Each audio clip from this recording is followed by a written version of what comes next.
Konbanwa minasan. Selamat datang diucapkan kepada anda yang mengikuti sesi ini secara langsung dan juga anda yang menonton setelah live stream ini berakhir ke sesi kolaborasi Starbucks Kios bersama laman pop culture Sukeramai Buzz Pop TV. So malam ini saya Kudo Maharizu dari laman blog Starbucks Kios bersama panelis terdiri dari Amber Heard from Geeks Frequency. How are you this evening? Hi, hello, assalamualaikum semua. I'm doing fine. And today hari ni excited sebab first time jumpa Munif dan Jamal. So yeah. Yay. Nice to meet you, bro. Yeah. And nak buat yang ni lah. Aku buat welcome cara Mimi Ayase nama dia dalam Momo. Momo aku buat macam ni. Okay. Also we have tonight Jamal, Raslan. What are you tonight? Oh my god, I can't read. Comic Weekly, Is Manhwa that your- Chokang. Manhwa Chokang again. Yes, how are you? I This am evening. good, very busy with life. Sampai tak boleh buat apa-apa, sampai hilang selera nak pergi main magic apa semua. Very tiring. Have to work a lot of extra freelance jobs to afford extra income so that I can help pay for my mom's nursing home punya care lah. But while I cannot go out, it means that I spend a lot of time at home resting, which I used to watch to catch up on K-dramas balik. Kebetulan fall season was good. Watch some anime, watch some TV series, read some books Nice. in between my assignments. Yeah. Cool. And of course our dan enthusiast and Kaiju Kaki, Munif Malek. How are you this evening, sir? Doing fine. A bit busy. Actually, it's been a busy whole month lah. Sebab orang kata when it rains, it pours kan. Actually, I just got off macam kerja office aku. We just did a groundbreaking ceremony dengan MB Negeri Sembilan, which also coincides with the start of my third semester untuk my PhD pula. So semua benda ni duk jadi serentak. That's kau tengok the different venue malam ni and so on. But I make time to talk about DANDADAN because that's just how good it is. How much I love the manga lah. So let's do it. Because I mean aku pun, because aku tahu orang only mainly available weekdays, so I took this opportunity lah. Despite the fact we've only got 2 episodes, I think it's worth checking it out.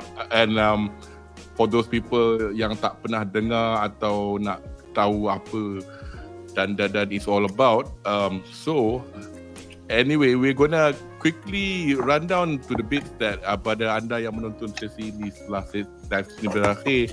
So I recommend you to langgan lah dengan laman YouTube kami for Starbucks Kios dan Buzz Pop TV supaya anda tak ketinggalan untuk menonton live stream kami yang lain dan yang akan datang. Dan jangan lupa untuk tenyih butang like dan tenyih butang yang ada loceng tu. So you might let you know when we have new videos up, because unlike Buzz Pop yang lebih regimented dia punya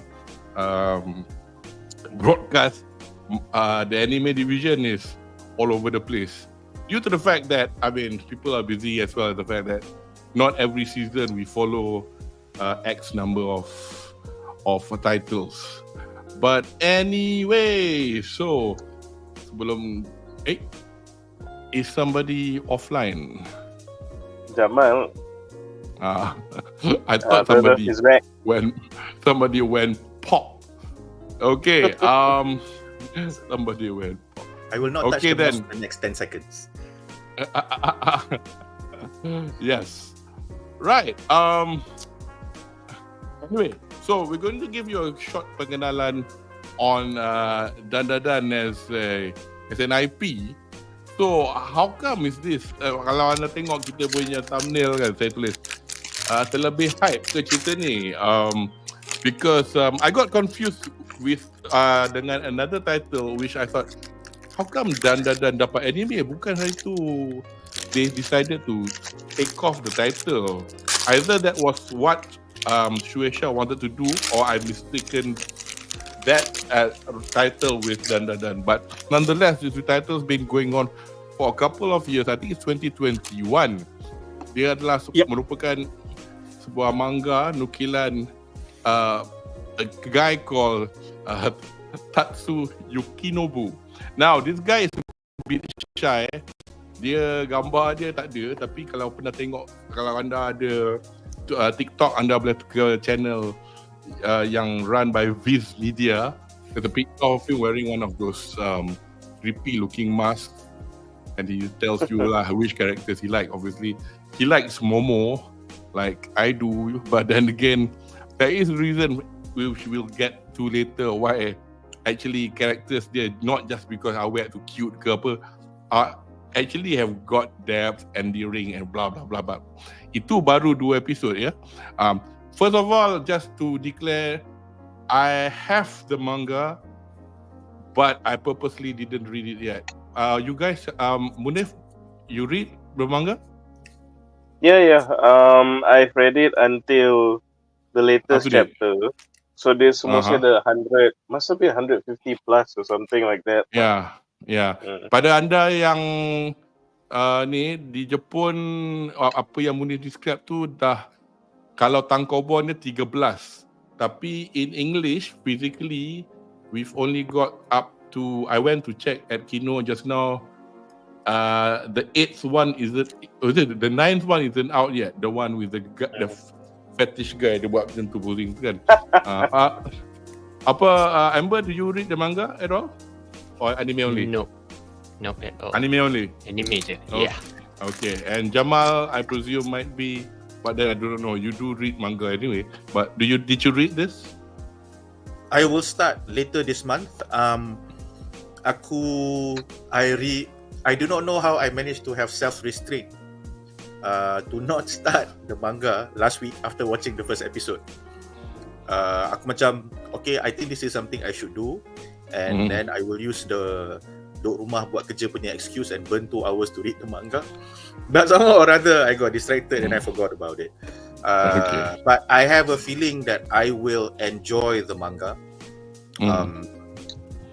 Tapi aku macam, I do not know if I want to treat this like Haikyuu, sebab Haikyuu, I found the animation, the anime, and then I immediately jumped onto the manga, and then I finished the manga way ahead of me finishing the anime, to the point that I skipped the last OVA and the last season of Haikyuu, sebab the manga dah beda cerita dia, and I've the current slate of anime adaptations, I really like this generation for the past few years, sebab aku rasa selepas Brotherhood kot, because Brotherhood for me was the industry saying clearly, we will adapt to anime and we will adapt what they read on manga, and we will not give you extra anime content and stuff like that. It will be a 1-for-1 punya replication. Kalau belanja pun belanja sikit je. So when I finished Haikyuu punya manga, I knew that I never needed to watch the anime, because the first 3-4 seasons and the first OVA of Haikyuu, aku macam dah, I saw everything I needed to see from an anime. It's absolutely gorgeous. The lines that are a bit coarse kat dalam manga tu has been refined in the anime, so that dalam manga it works on paper sebab dia nampak kinetic, tapi in anime you already have the animation to overcome that, so the clean animations become so much more beautiful lah, cantik lah. So I think I'm gonna do the same with Dandadan lah kot, sebab Dandadan I will not do the same, sebab on paper dia punya visual feast is different than when it's animated. I feel there are certain parts macam dalam episode 2 where you practically see a full double 2-page panel punya spread as the animation. I think that is just absolutely brilliant. Anyway, yeah, you're correct. I mean, what I was going to say is, yeah, we've got a little comment here from susah. Komen ni besar tau. I need to find out a way so that I don't block people's faces. Yeah. Damn, ada Munif on the weekend. Well, almost the weekend. Jamal returning. Amber enough said. Anyway, yeah. Sorry, padam ni jap. Because manga this this IP actually. When if you look at the cover, I mean, I'm not a avid reader of Reddit. I was just like looking through when I was doing the leg work for this thing. Some People idiot. should go crazy on Reddit. I Reddit for me, in my opinion, like you said once before, people can say anything they want, biarlah kan. Tapi dia komen dia kata, alah lukisan dia macam kalau kau tengah sibuk baca paper, kau tengah lukis ke tepi, macam tu je lukisan dia. Allah, papak dia. Yes. Okay. Munif, kita perlukan Mr. N, Mr. Nick T punya macam mana? Punya tu. Dia punya meme tu. Tak, bukan itu. The Mr. T punya ni. Yang dia yang storage tu ada. Adalah. This is us. Anyway, that Reddit person is not Malaysian anyway. He probably wasn't watching this. I mean, look at this, man. Look at this shit. So this was the last copy of Switch at Kino yesterday. Sorry if anybody saw this and wanted this. It's mine. Anyway,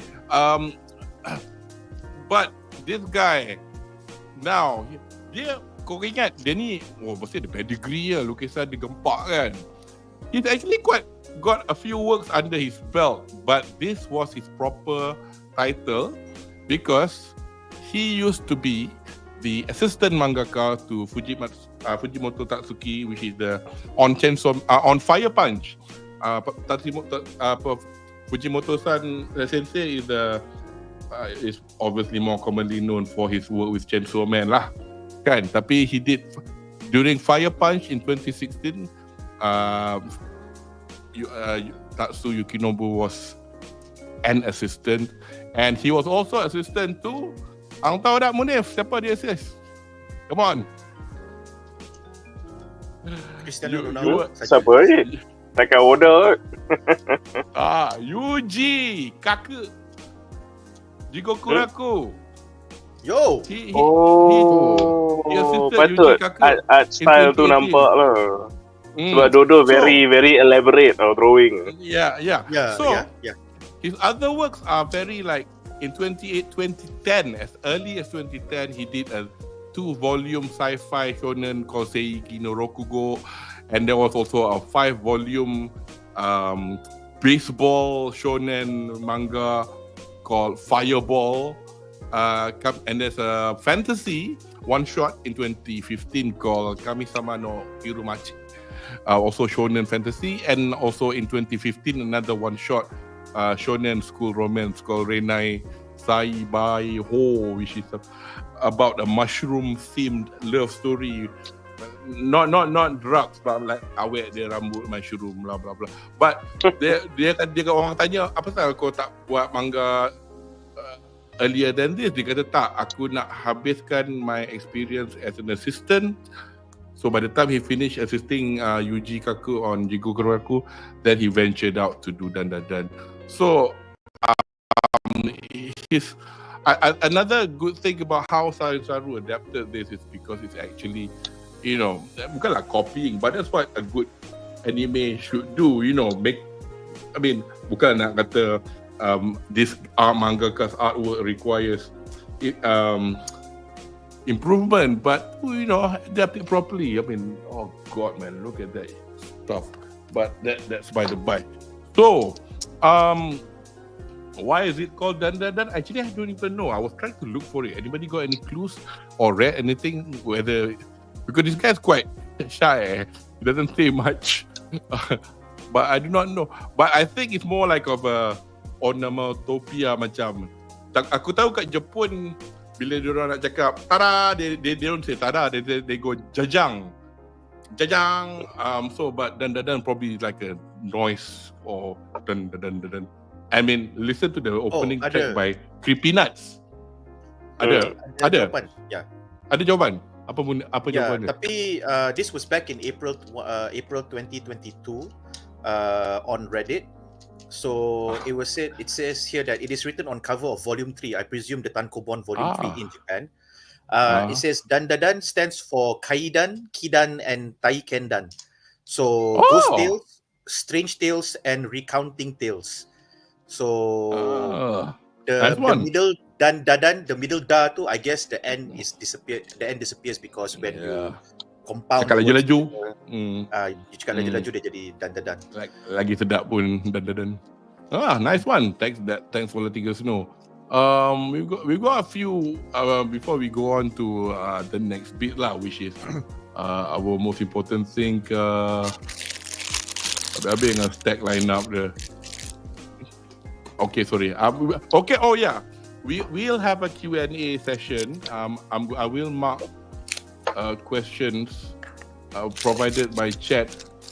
Tapi kami akan concentrate soalan yang berkait dengan dandadan first. And then kalau ada soalan menyimpang pasal Ultraman ke apa, we'll answer that later. Yes. Fizabri is indeed correct.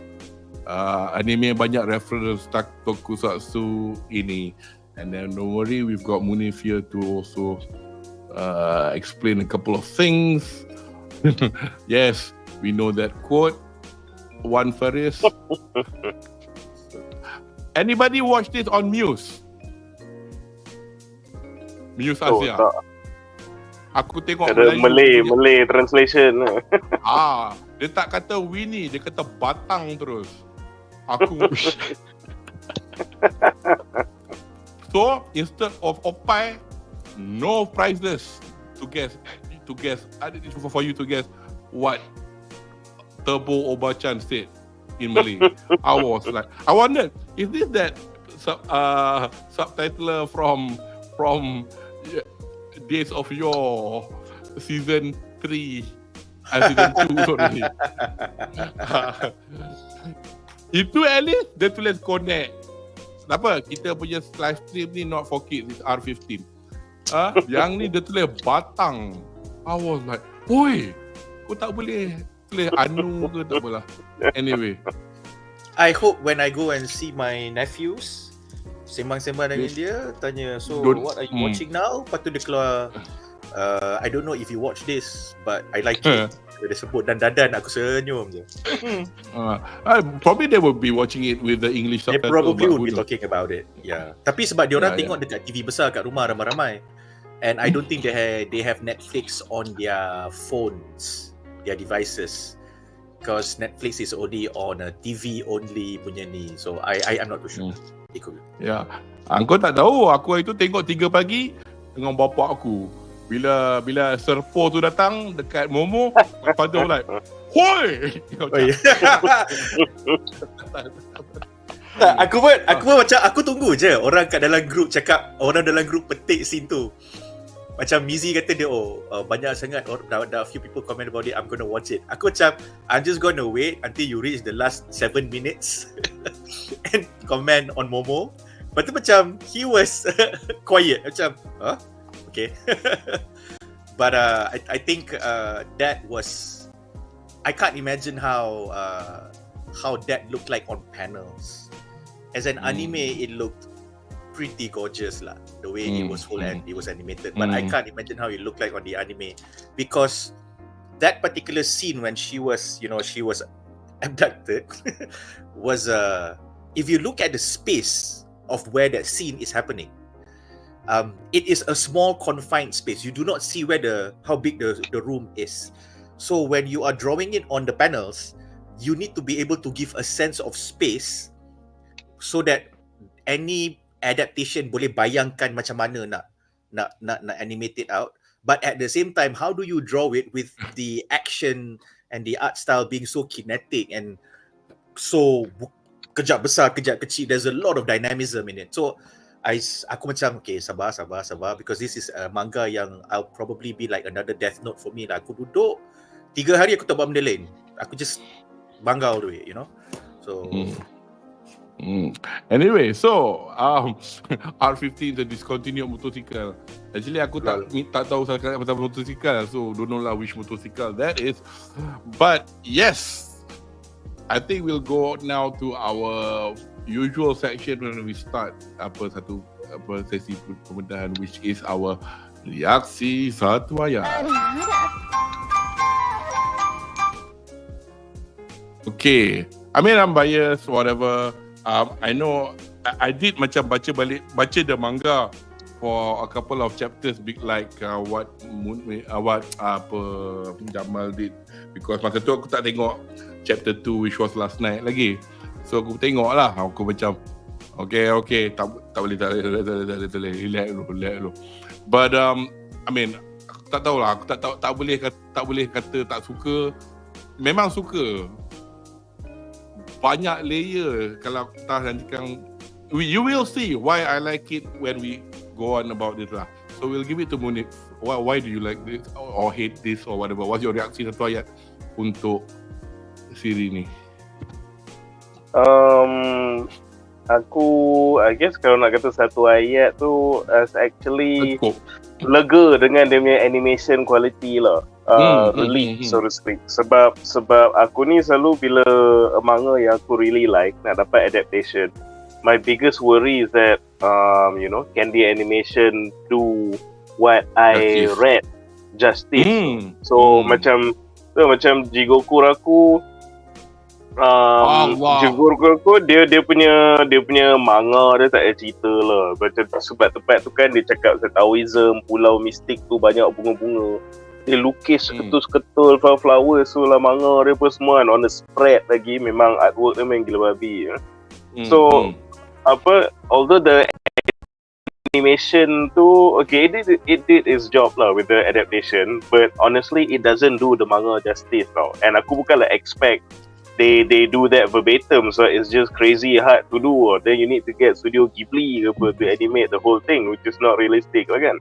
So bila dah dapat tahu dia nak adapt dandadan pula, so I'm just like okay, just don't suck lah. I don't know if you can do all the crazy shit that we see, that we read in the manga. Tapi bila dia keluar, I really appreciate lah. Macam like you see how it's so stylized, and then they do all these really kinetic angles during the action scenes lah apa semua kan. So I was more than happy lah. So lagi-lagi bila Turbo Granny datang lawan dengan the Serpos tu kan, aku rasa that really improves from what we see in the manga. Sebab dalam manga tak boleh nak tunjuk that kineticness kan. So it's a simple things, macam bila kepala Turbo Granny tu lalu buah kangkang Serpos tu, and then dia punya head tu berhenti, but the momentum rambut dia lajak ke depan macam tu. Lepas tu baru dia gigit dari bawah kan. So I'm like wow, that attention to detail, these are the things when it enhances from what you've read from the manga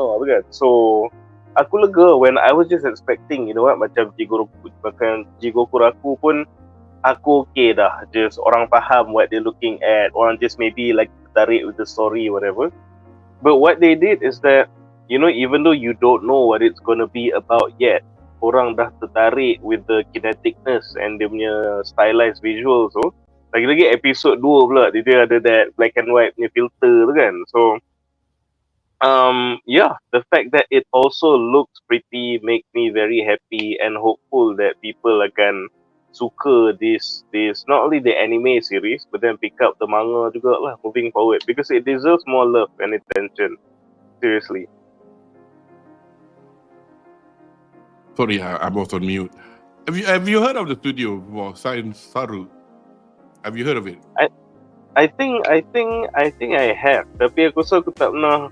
So aku dengan wife aku gitu ada this anime marathon weekends lah, but I don't think macam the things that we've watched so far is mostly dictated by what she wants to watch, and kita macam tak pernah terlintas lagi this studio lah. But we've been watching some like quite pretty bangers juga lah yang lately kita pick up that Elusive Samurai tu. Tonton animation. I want to watch that. Is it good? I'm like hooked. Yeah, I like it. Tak, sebab aku macam the algorithm for YouTube has been like slowly reaching out to me by feeding in one Mother Basement video, one anime critic video, semua on Elusive Samurai. So aku macam okay, I get you, I'm gonna watch one. Aku tengok satu, aku macam and then I watch another one, and then next thing I know I was like going through a rabbit hole of like reviews and suggestions, recommendations to go watch it. So now Munif has said it, so that's my last macam that's your sign lah. That's my sign sign up. The algorithm works with Munif. Yeah. Well, it also worked. I mean, it worked earlier on with Amber because we've got Amber waxing lyrical about it in one of my videos from 2 weeks ago. Kau pun tengok ke? Nice.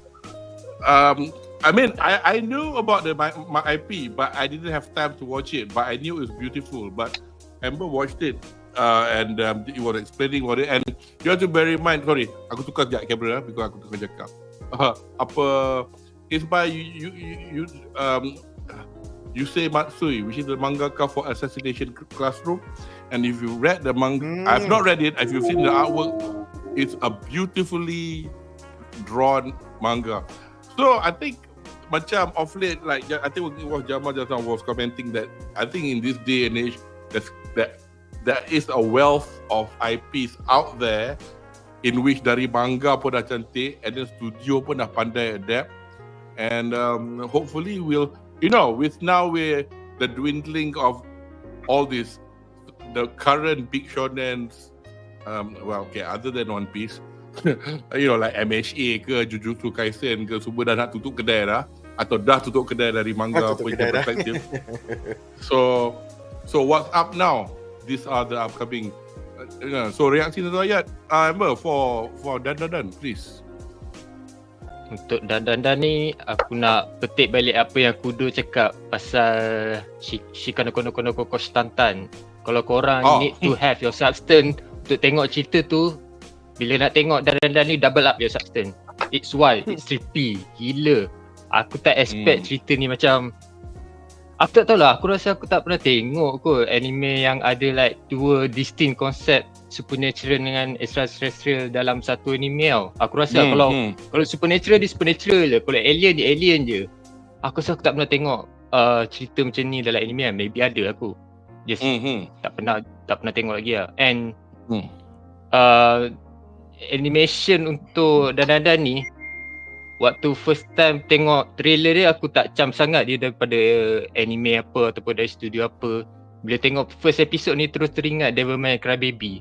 And it's the same studio. It's the same studio. Juga yang buat Devil May Cry Baby. Ya. Tapi Devil May Cry Baby pun aku drop halfway. Tapi animation dia lebih kurang sama, like the camera angle apa semua. The details.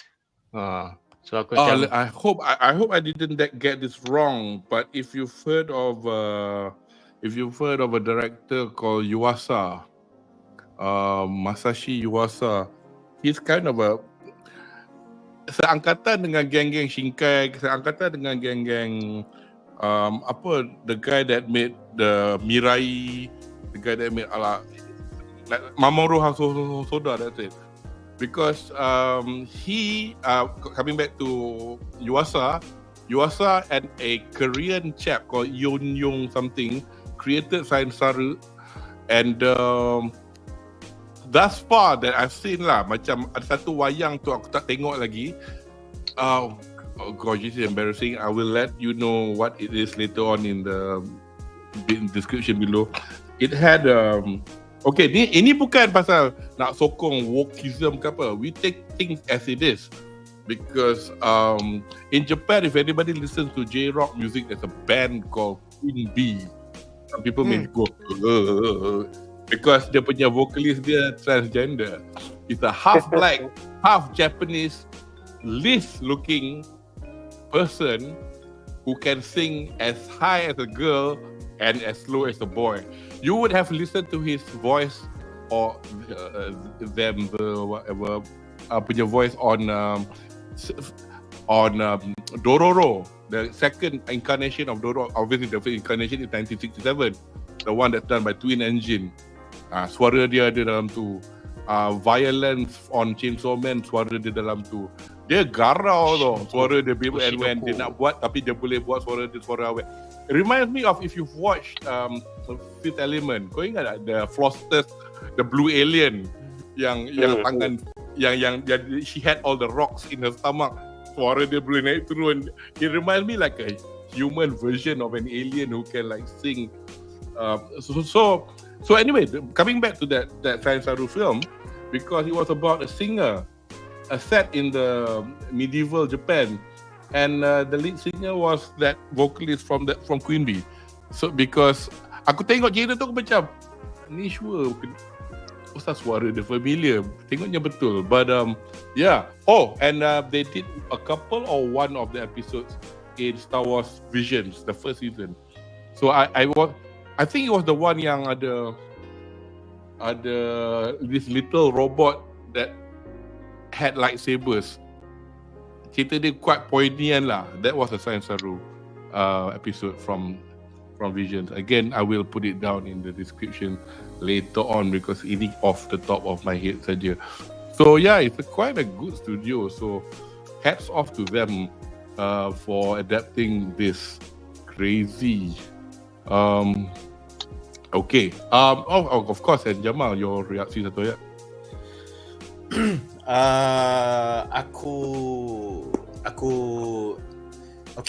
I'm gonna split my reaksi to two things because I approach watching the anime as an IP, but after watching the anime, especially towards in the last scene in episode 1, I immediately realized that my interest is split into two. One is as an animation, as an animation punya property in a medium, and then one more as the manga as a story punya ni. So a few things I wanted to say. I was surprised sebab aku tak kaji. I have a habit of, at least in recent times, in the last 10 to 15 years, when I read a new anime or manga punya IP, I will only do my Wikipedia internet research when I'm like at least 100 to 200 episodes in, and I know exactly why I stayed that long. So Chainsaw Man was a title that I did not like, but I appreciated it. So as somebody yang katakanlah kau editor untuk Jam, lepas tu kau kata okay, kita dalam Jam ni kita boleh muat 8 title, means each title 16 page. 16 page, so 16 page. So 16 kali 8, okay, itu main title. So bila kau, and then kita ada lagi extra pages for other stuff. So when you are choosing that 8, and then you know as an institution as big as Jump, you have to be you have to have diversity, you have to be a taste maker. Jadi when Chainsaw Man became the hit that it is meant to be, I just had to look at the key visual and the key art. Aku macam, yeah, this is a no-brainer. This is like, it's about time the manga, the Jump punya titles ada title yang, I don't mean this in a bad way, but yang seemingly adult, where okay, enough are your tropes of taking, Shinigamis or Journey to the West or whatever, taking all these common tropes and just relying purely on good character writing, good character design, and then let people enjoy it. But it's time where now Jump has to like move on dengan peredaran zaman and say, sekarang we are gonna tell you to challenge your own taste in manga. Tolong tengok manga yang pelik macam ni. This kind of art, this kind of stuff, this kind of premise and story. So while I do not like reading, I did not enjoy the manga reading experience for Chainsaw Man, it was such an IP yang aku macam, okay, this is cool. If I was an editor, even though I would for Jump, I would put it on. So bila kau kata the creator worked as an assistant mangaka for Chainsaw Man, I immediately saw how zany and offbeat and out of this world and wild his rites of passage was, to give him the confidence to go like, you know what, I'm gonna take 2 tropes, I'm gonna put it together. My art is already wild, but when these 2 tropes and each of these tropes kita buat dia jadi wild gila babi, when you put them together, I wonder how that is going to be like. Visually, people cannot even settle on one panel. Story wise, how do you even begin to define and start telling the story? So I think that is huge as an IP, because masa Munif cerita kat aku tanya, kau Munif kau cerita kat aku kat Bedah ke masa kita jumpa ke kat dalam WhatsApp, bila aku tanya, so dandadan ni cerita dia macam mana? And then Munif was like, if you like this and it's supernatural, and then if you like this and then it's alien, you like this, you bayangkan dua-dua ni hang campur, tapi satu tu alien, satu tu supernatural. My mind was like, wow, okay, meletup.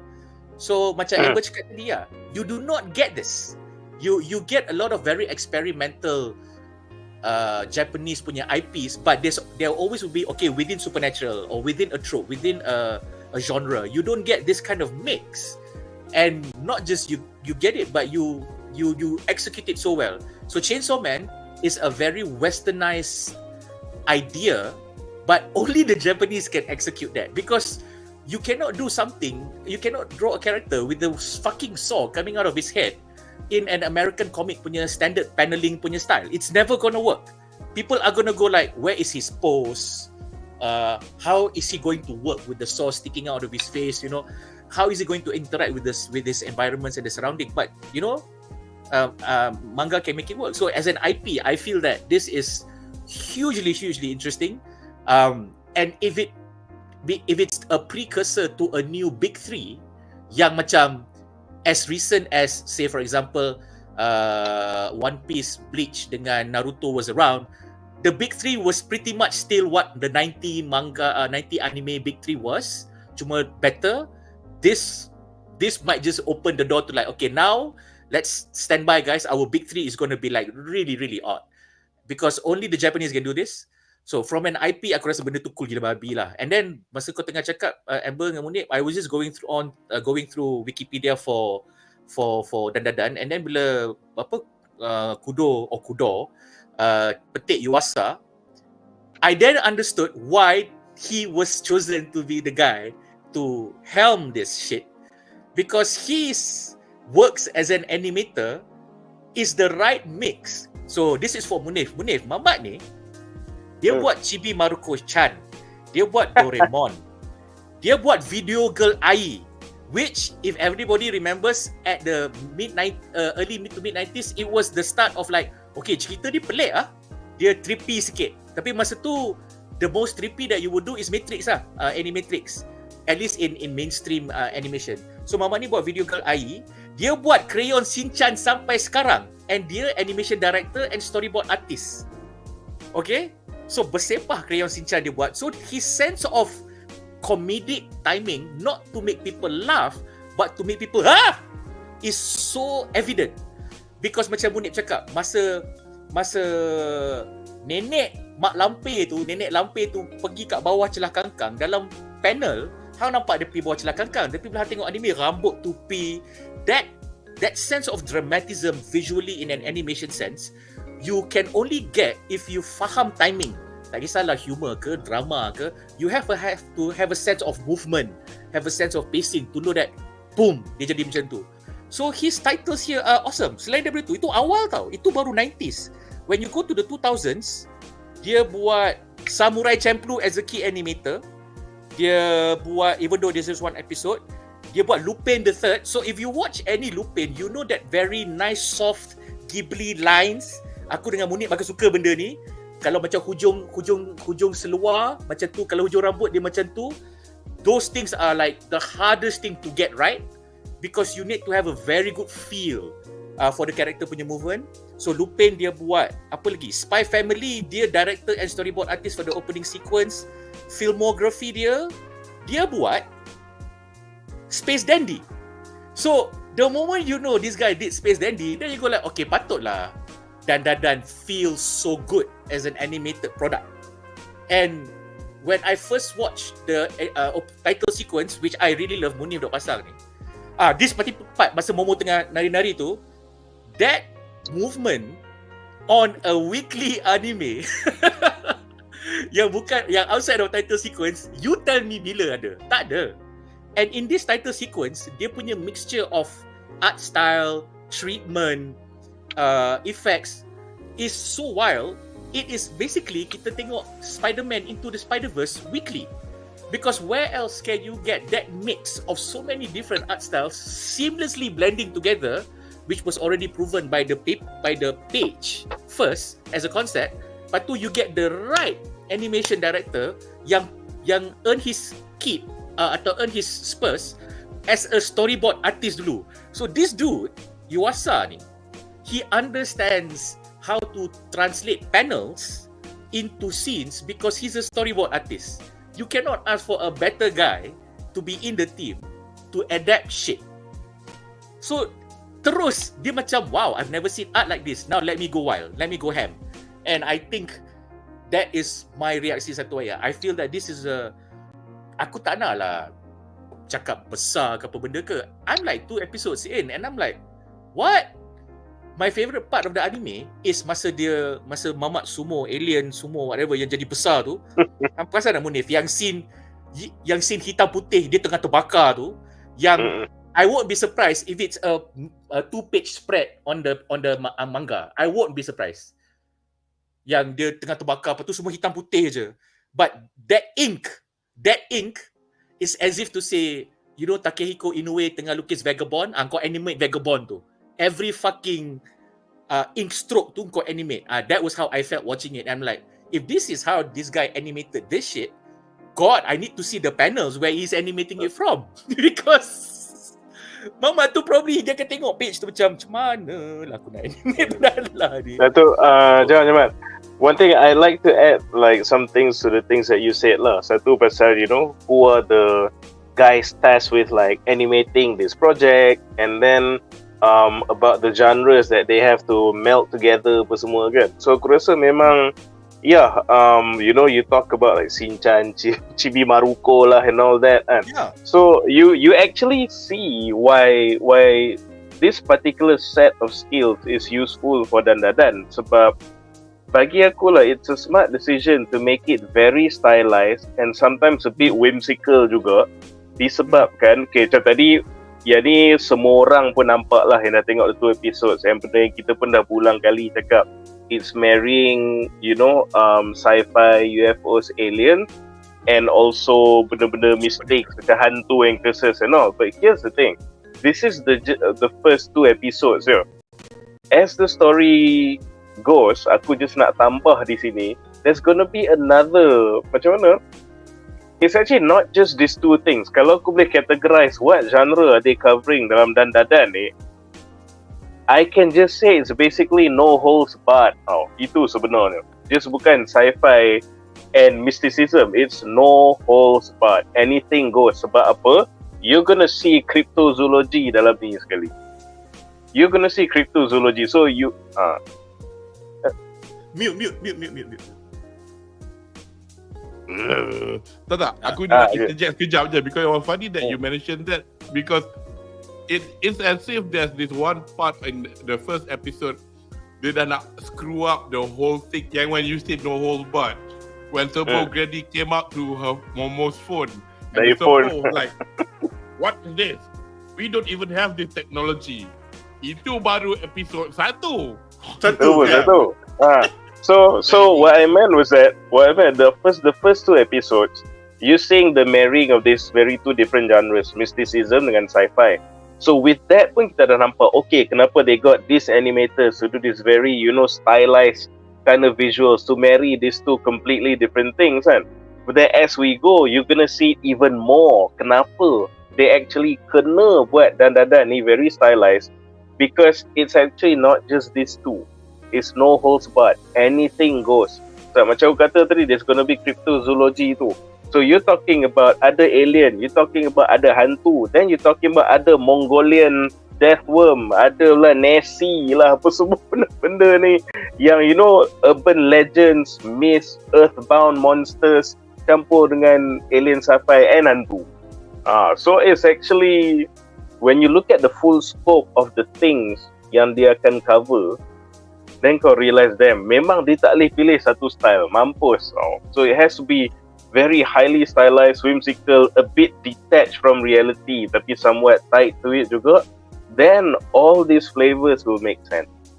Actually kan Munif, the moment you said that, masa hang start explain tu, the moment you made your point before you started elaborating, aku dah terus, the thing that came to mind was, is this, like I wax lyrical a lot about Kafka, like a lot, because it reflected on a generation of manga and anime audience yang macam, you know what, I grew up on stuff like this as a kid. Now as this middle age or adult mid 20s, late 20s punya dude yang ada kerja baru kahwin atau nak kahwin ni lah. So where I am in my life, you know, when I was reading manga at school, aku bayangkan hidup aku macam ni and all that. So you immediately capture these readership. Tapi the kaiju bit captures the younger audience. So it is a reflection of the evolution of reading tastes, kan? Similarly, masa kau explain pasal dandadan ni, aku terbayang macam, so if that is the case, in this digital age where semua orang ada access kepada semua benda immediately all the time, it's going to be so hard to process. Your feed has a lot of shit that you cannot control. So if you see, if we feel that way as adults, bayangkan budak-budak adolescents kat sekolah, which is the ages of Momo and Ken, what would they be feeding on? And if it's a story that reflects their time, it has to be, as macam Munif cakap, varied and pecah-pecah macam-macam genre, because it has to include everything. They cannot control what they experience and consume in life. Apart, dia boleh curate sikit je. So the moment the manga or rather the IP is able to, in a very meta way, capture all this to sort of like, okay, these are the two characters that I have. So these two characters go through all this shit. They see all these things. They don't want to know about Nessie. This shit has been going on before they were born, but they were, as a part of their story, they have to learn about Nessie. Kau boleh bayangkan the amount of like benda pelik. So it brilliantly captures the mental state that they could possibly be in. Yang macam, aku nak kena hadap ni. And for an animator, for a visually, any artist working on this will be like, oh man, I've been working the last 15 years to do a project like this, bro. Kau nak aku lukis apa, bro? Kau nak aku lukis apa? It feels that way. And if that's the case, it's a cause for celebration lah. Because I cannot find a title. I tried to find a title macam, wait, tak jumpa. And then I give up. And then I'm just gonna watch it and refrain from reading the manga for as long as I can. Kalau tidak nanti akan jadi macam Kaiju number 8 lah. Katam terus. Start belum? Mana episod minggu ni? Macam tu. Oh man. Yeah, anyway, because before we go on about talking about this, I just gonna finish up a bit on Saru. Actually, we were waxing lyrical about Yuasa, but actually Yuasa left the company 4 years ago. Because he founded the company, and then now the Korean guy runs it. Quickly. But his touches are very clear lah. Sorry. Tadi ada satu part dalam kau punya tu. Tak apalah, nanti aku ulang, nanti aku petik kalau aku ingat. Tak pasal dia obviously if you look down the current stuff of I mean aku tak nak go technical because I'm not really, but he's left the company anyway, but he's no longer in Saru anyway.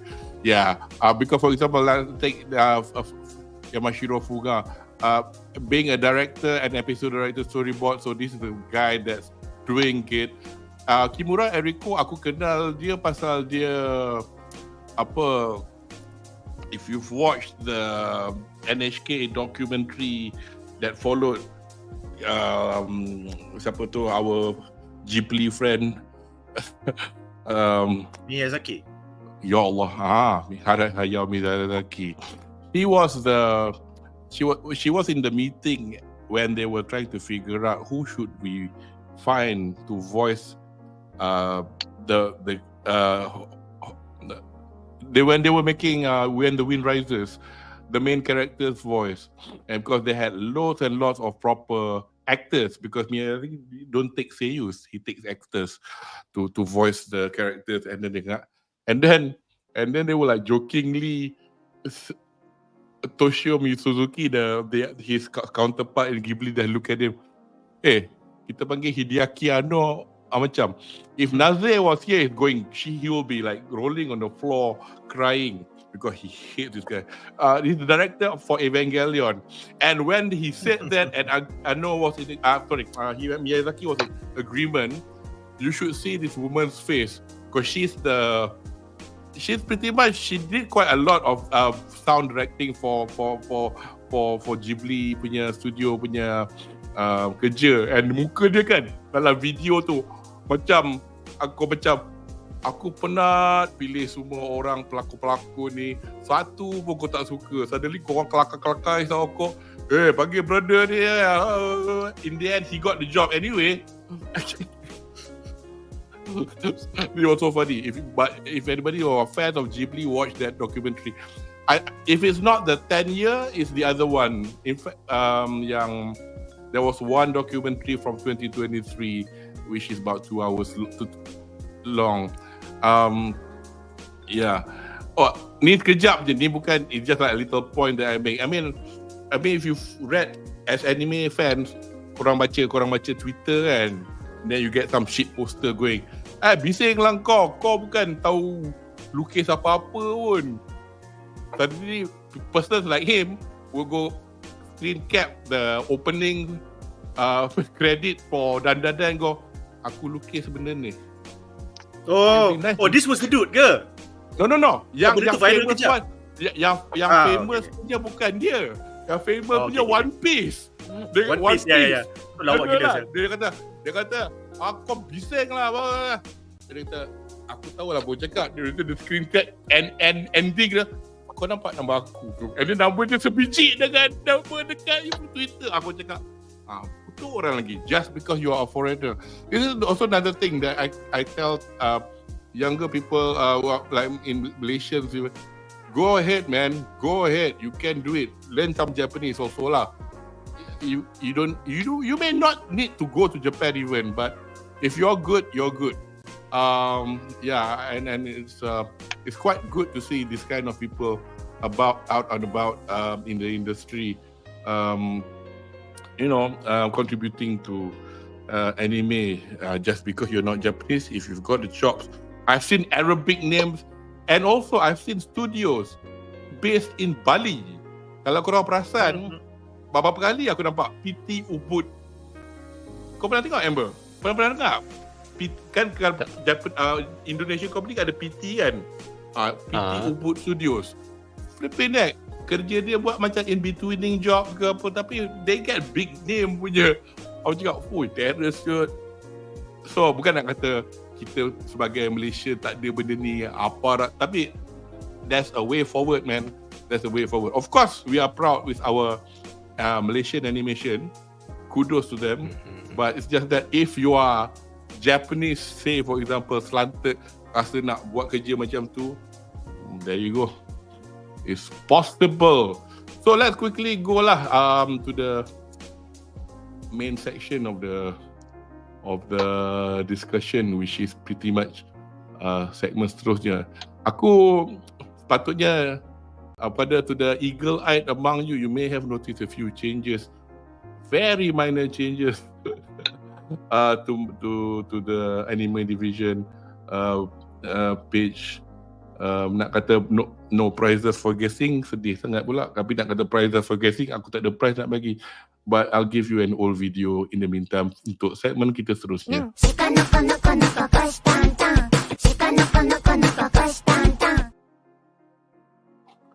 Okay, so pretty much just a quick rundown because as I said, kita orang tak ada macam soalan macam ni because benda ni aku rasa pasal kita baru 2 episod. Okay, cerita dia simple je.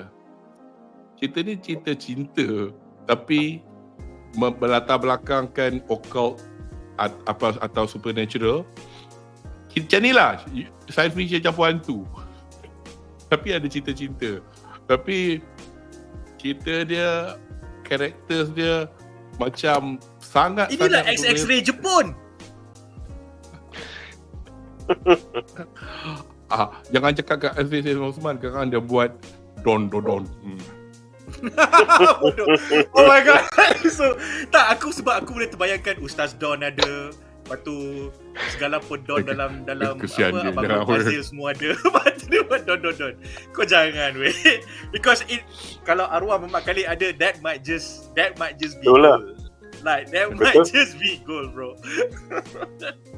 Anyway, so basically the two characters are very, I don't want to talk about the features kan, macam dah tak ada cerita kan. So basically we've got this girl called Ayase Momo, and she's voiced by this girl actress called Wakayama Shion. Dia tak banyak sangat lah watak yang outstanding. Tapi kepada anda yang minat Licorice Recoil, she used to voice Takina Inoue, the brunette counterpart to the blonde Chisato So that's Shion Wakayama, and she's also if anda siapa yang minat atau the games made by Hideo Kojima, dan jika anda perasan of late Kojima ni asyik buat review wayang je. Kalau panjang dia punya komen, wayang dia mungkin best kan. Tapi he's been quite active of late because dia komen he's been like rubbing shoulders with this Hollywood big. Rupanya because Death Stranding 2, to all you gamers out there, I'm not a gamer, but apparently in 2025 there'll be Death Stranding 2 on the beach out next year, with Elle Fanning, the last was the Japanese girl in Deadpool. I don't know lah, banyak lah pelakon-pelakon. So Shion Wakayama is in the Japanese version of it. She's voicing Elle Fanning's character. So in the same breath, dia kata, then I saw her in I saw that Dandadan where she was voicing.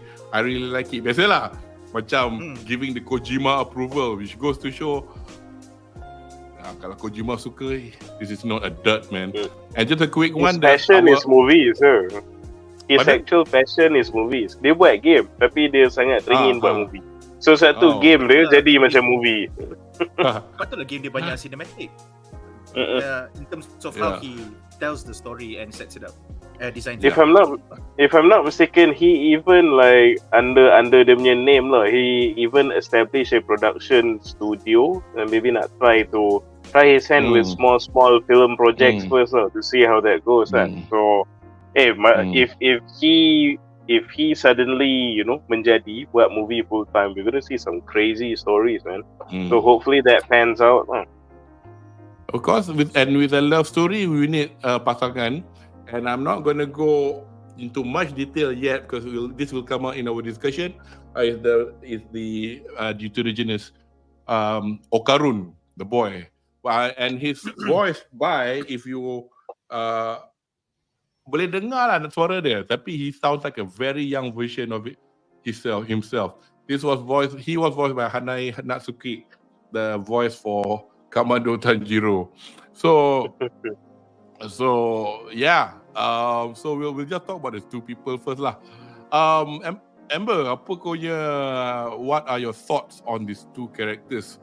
Masa kau tengok, kau rasa macam, are you looking forward to see what they're going to be like? Because aku rasa dalam episode 2 kau boleh tengok how certain things have changed for Okarun, for example. I mean, have you got any thoughts? Basically episode 1 ni dia macam nak tunjukkan like, okay guys, Dandadan ni something different, something yang korang tak pernah tengok. Episode 2 baru dia nak bagi detail dynamic antara dua karakter ni. Dua karakter ni lah, Momo dengan si Ken Takakura tu. Mind blowing siap bila disebut nama Ken Takakura tu.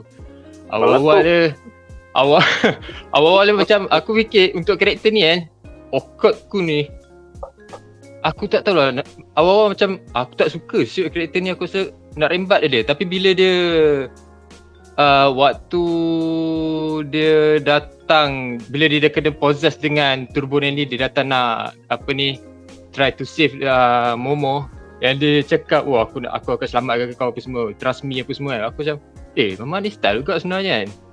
So aku macam ada that menarik lah kat situ. Lepas tu si Momo ni pula, dia awal-awal dia jenis yang delinquent, and then dia like have this macam crush dekat satu celebrity old school, which is nama dia Ken Takakura. Aku pun awal-awalnya waktu tengok first episode aku tak tahu pun siapa Ken Takakura.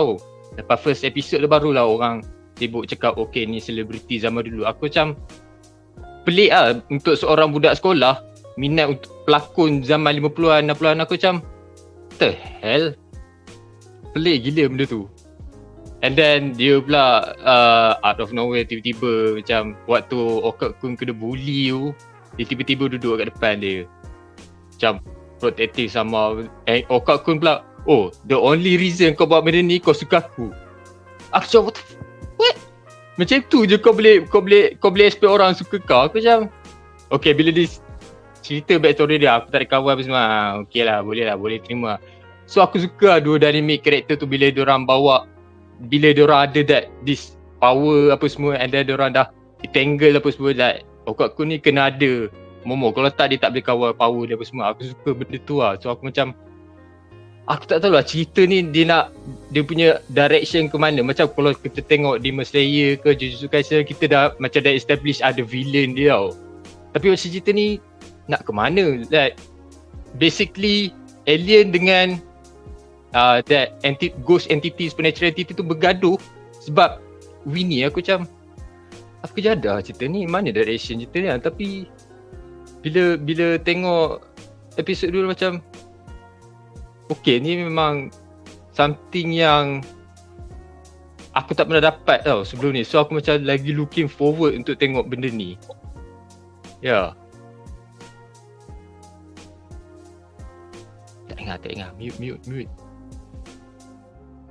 So because because I've got a bit of a cough, so aku try nak make sure aku tak dah batuk kat aku speaker.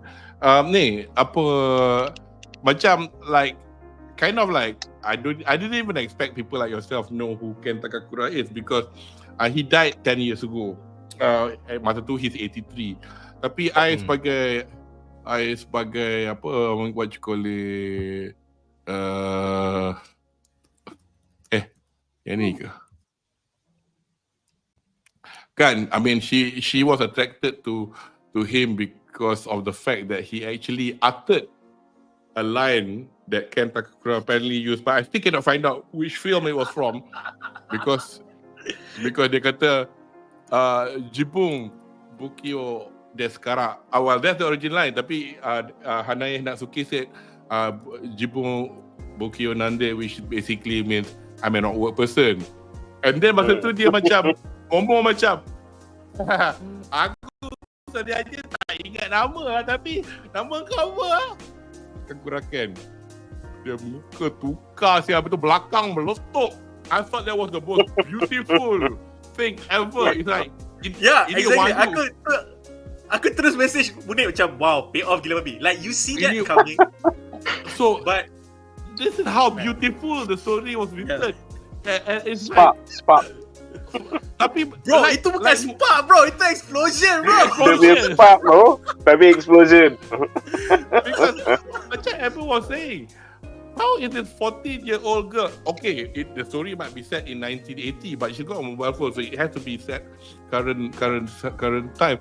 I mean, this I can tell you this though. This is the only line I know from Ken Takakura, and listen to this. Somebody got a nip in this building who speaks fucking English.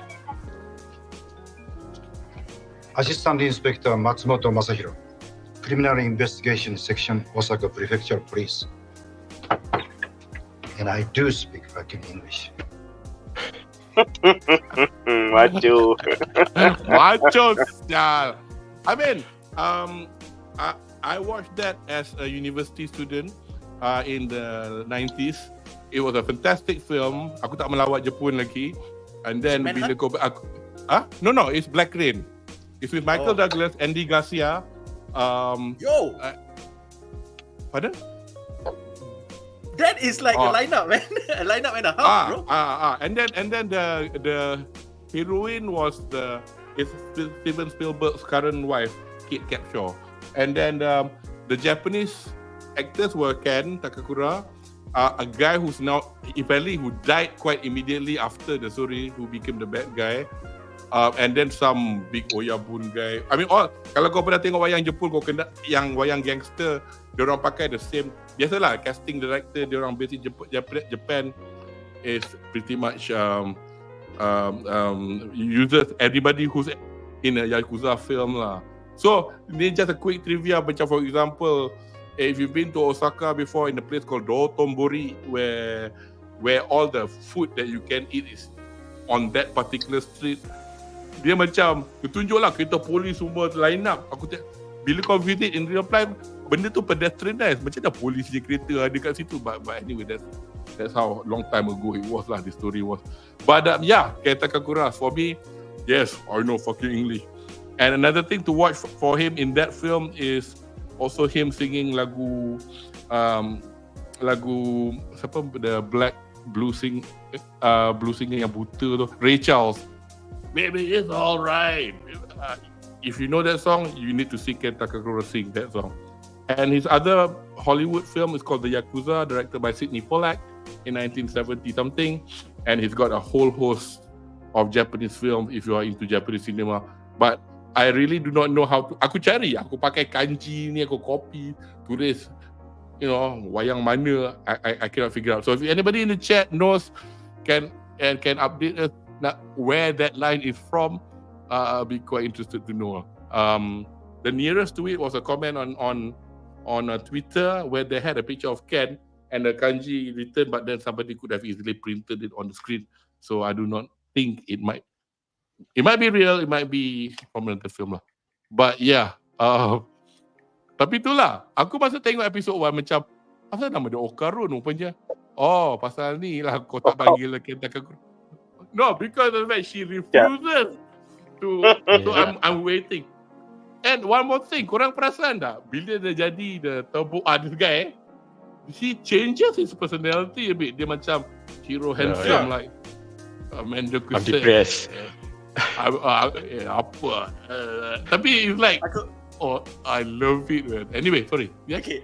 Aku ada dua benda nak cakap. Satu tadi the overlay tadi yang masa nampak gigi nenek tua tu.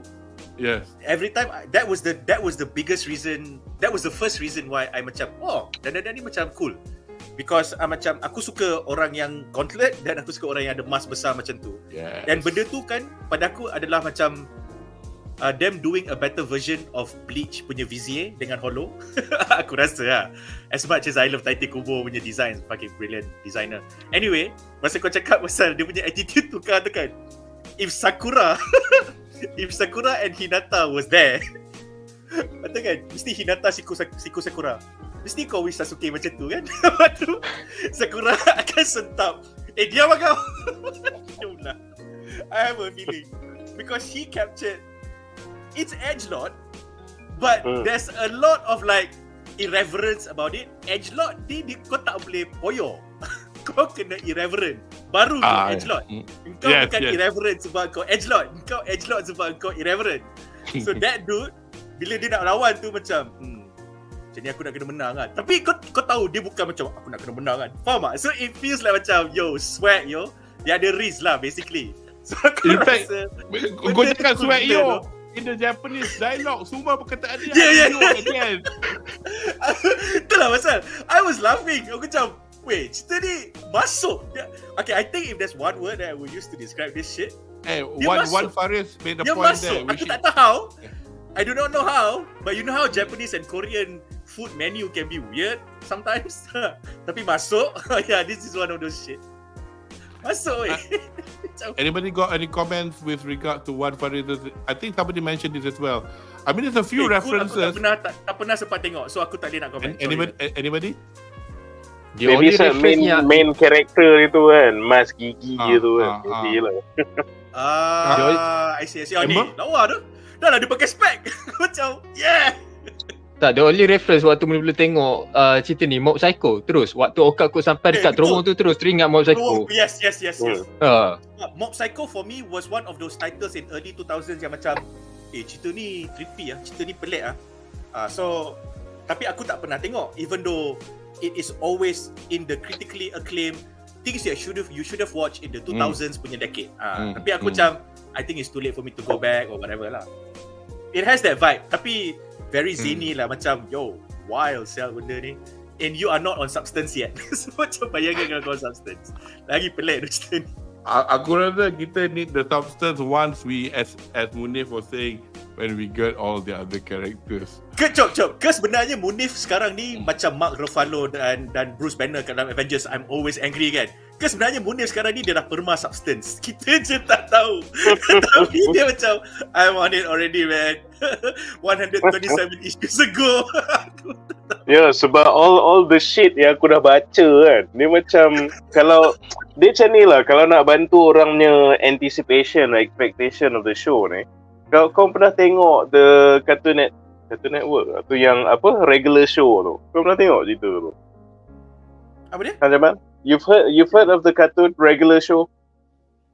No, the regular show. Let me Oh, watch tak movie pernah. original. Kalau kau tengok kartun regular show tu, Oh yang this is- ni. Okay. dia memang pelik lah memang cerita cerita masuk air tu. Okay. Okay.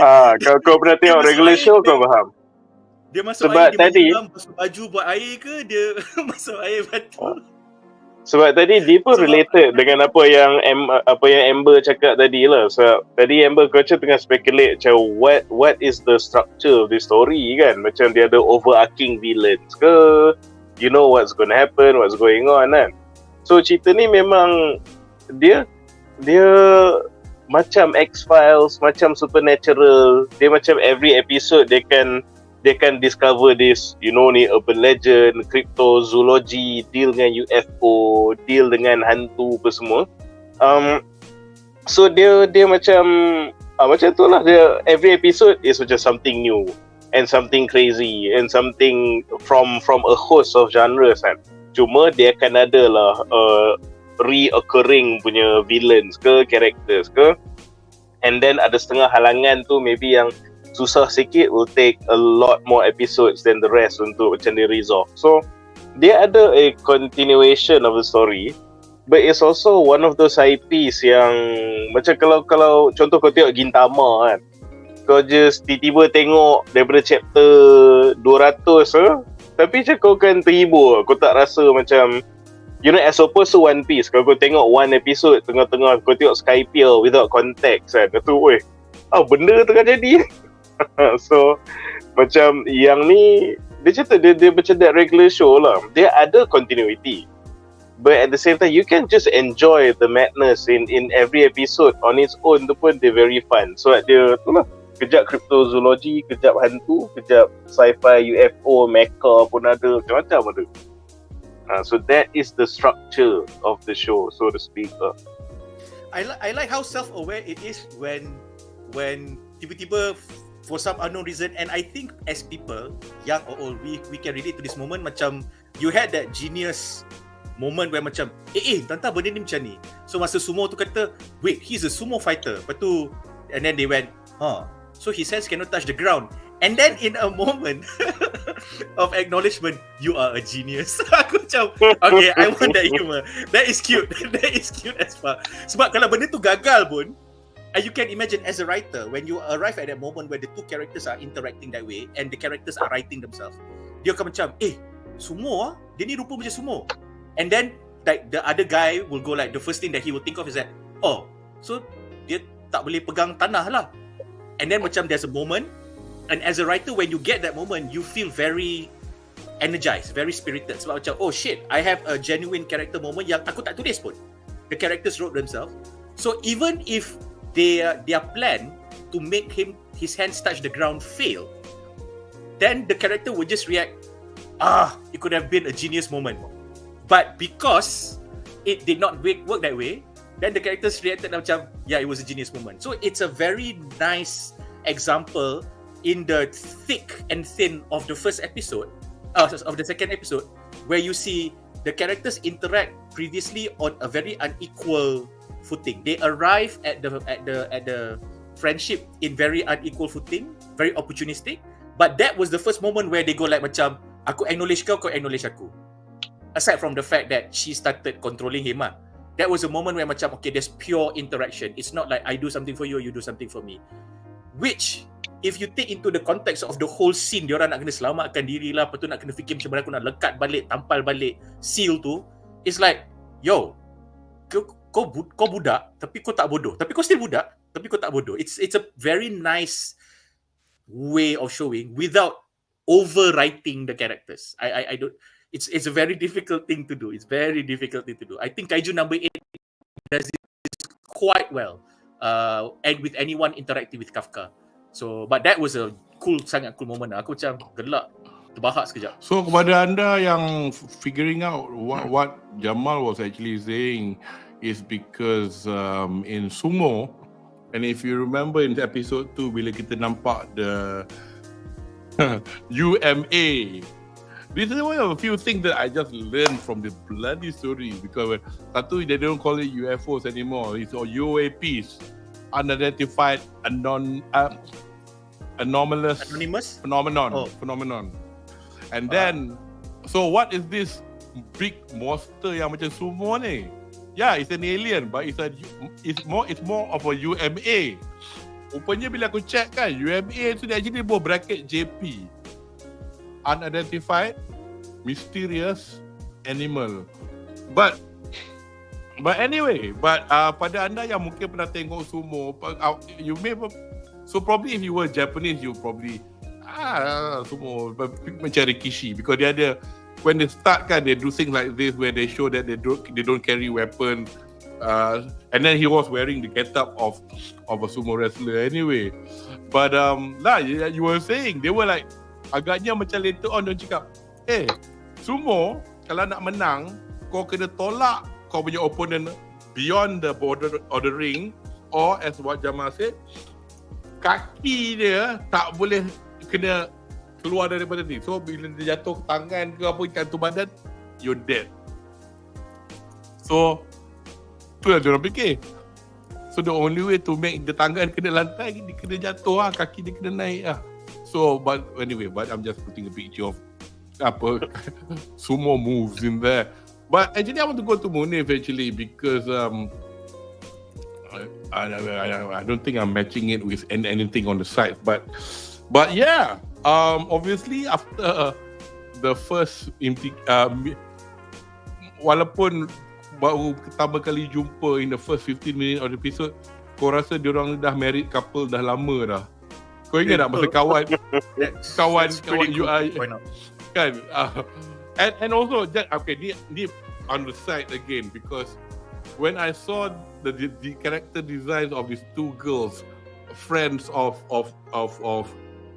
Momo, kepada anda yang tahu pop culture Jepun awal 2000, late 1990s, ada pergerakan nama Kuro Black. Gyaru is actually, it's just like, it's Japanese for girls. That they have this subculture of these girls having blonde hair, chewing gum, very very American. It's like a 1960s shtick. You would have thought benda-benda ni dalam cerita American, macam Grease, iyalah yang hi, but they don't do that. Yep. So one clue you could see in Momo is her socks dia yang baggy tu. So if you were to go to Japan, like, you don't see them anymore in Shibuya, because they would be 35 years old now, and the only way to see them if you have to go drinking lah, because they have girl bars with Gyaru themed pops and that kind of stuff. But anyway, dulu diorang berlambak kat situ. And lagi subculture is the fact it's not just them going to the tanning booth, they actually spray themselves brown. Kalau boleh extreme hitam. Blackface. The point that you think that they look like they look like flipping. Well, it's a toy that doesn't exist anymore because obviously it's racist lah. So where like blackface you say. So but that's why the Japanese bukan they get away with it, but they can go, I don't know what's wrong. I'm just pretending to be, Michael Jackson. He's black. Itu mungkin orang punya reason lah kot. But anyway, that's by the by lah. But I quite like how they did the design on the two friends, and because she was putting on makeup in class when she was like getting pissed off, kena belasah dengan her ex-boyfriend, in which I thought was a scene that was very, I was taken aback actually. Macam, whoa, 2024 or 2021. A story where a guy literally kicks a girl in the stomach kind of thing, and you go like, okay. Bukanlah aku nak kata apa punya mangaka tunjuk benda-benda macam ni. You go like, wow, in this current climate, people still draw that kind of stuff. Anyway, aku after that long window, sebab in Japanese society, they don't, I don't say this, values mean a lot. So traditional values mean a lot to them. So, but somehow or other they're able to separate or rather reconcile those very strong values with very modern living lah. Jadi anywhere in this world, especially in a pop culture punya medium, manga ke buku ke novel ke anime ke, yang berani nak lukis atau nak tulis cerita laki ni pukul perempuan ni atau perempuan ni pukul laki ni, it would be Japan, because they don't care about what the rest of the world thinks about, you know, gender roles dan sebagainya. They have their own set of values that everybody follows.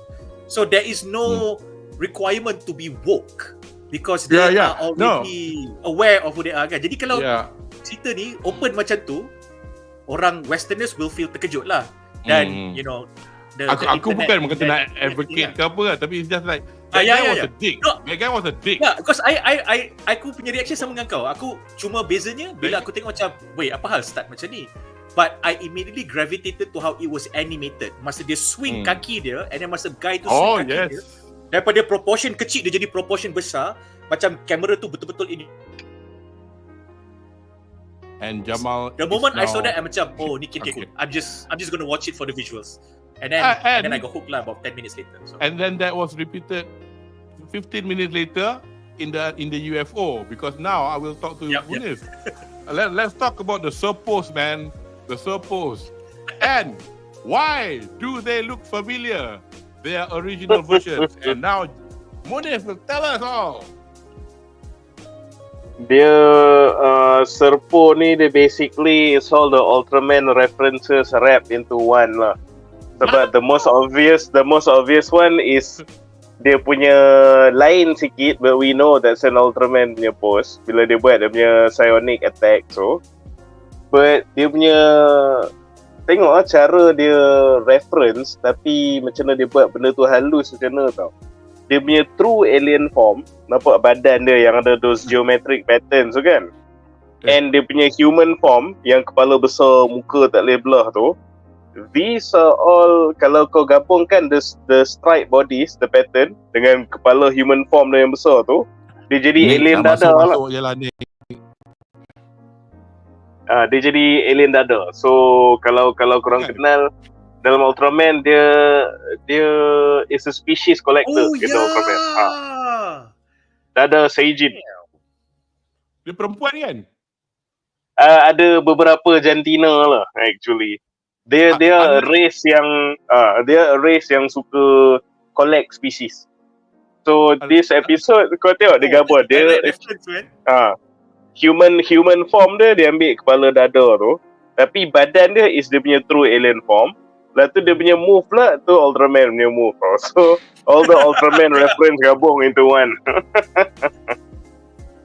So the Serpo ni, okay, one of the things yang bagi aku menarik juga about the story is, okay, the Serpo being one of the characters lah, is that dalam dia punya kegilaan and seemingly randomness ni, you cannot deny the fact yang as kau baca the manga or as you will see in the coming episodes, bila dah lama sikit ni, kau akan realise actually these characters are very well written tau.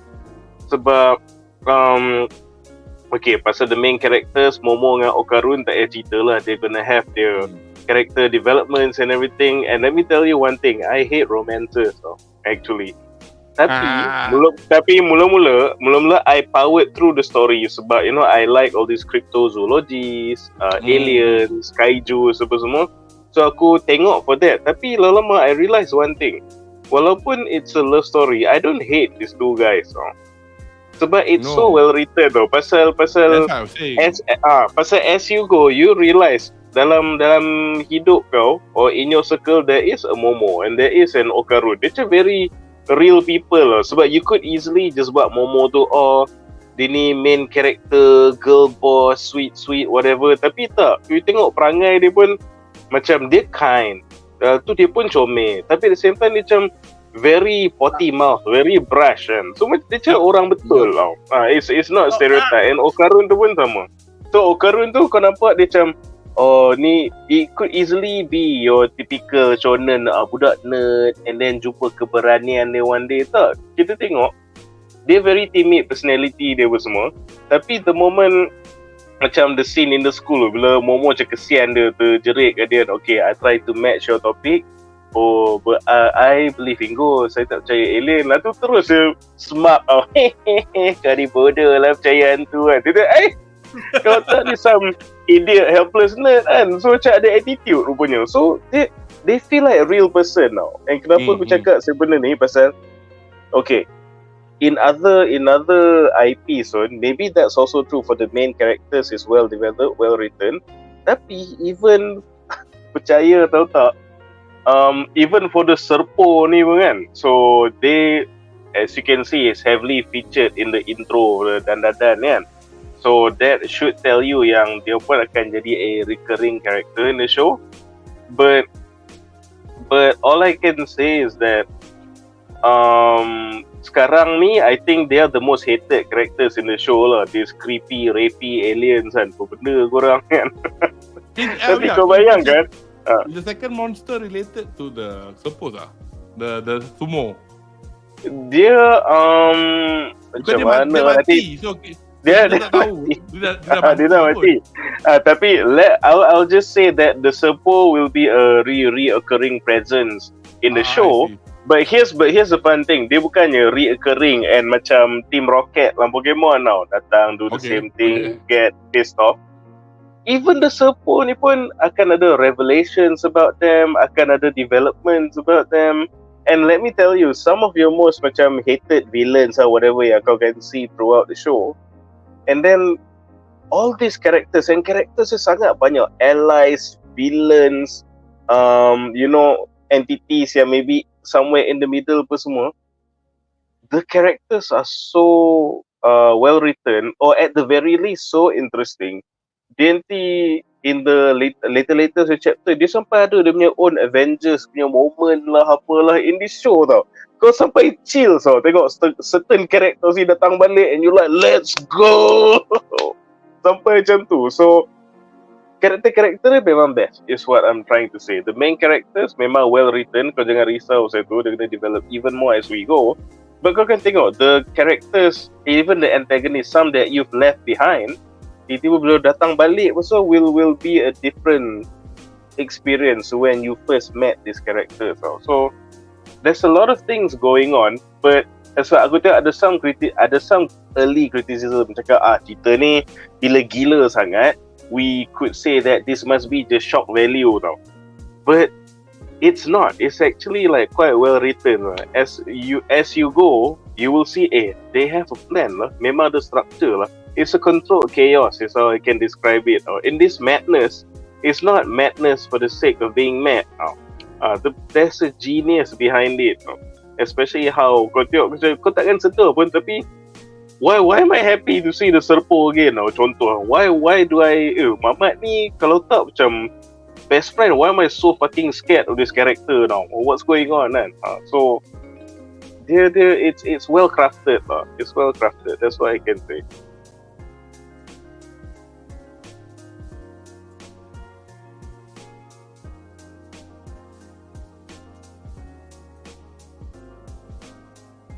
Mute. Okay, let's start balik waxing lyrical for nothing. So I'm just like saying, after Munif talking about aliens, we shall not talk about the hantus. And but I think there's also a comment, whether or not you've noticed it or not, or that you've read about it or not. What's the importance of the One Piece anime in this anime? Kau tahu tak? Apa dia? One Piece anime? Apa? In relation to this show? To this show, ya. Yeah. Kenapa? Adakah chat akan... Oh, the voice Is it the voice actor? Voice actor. You have like...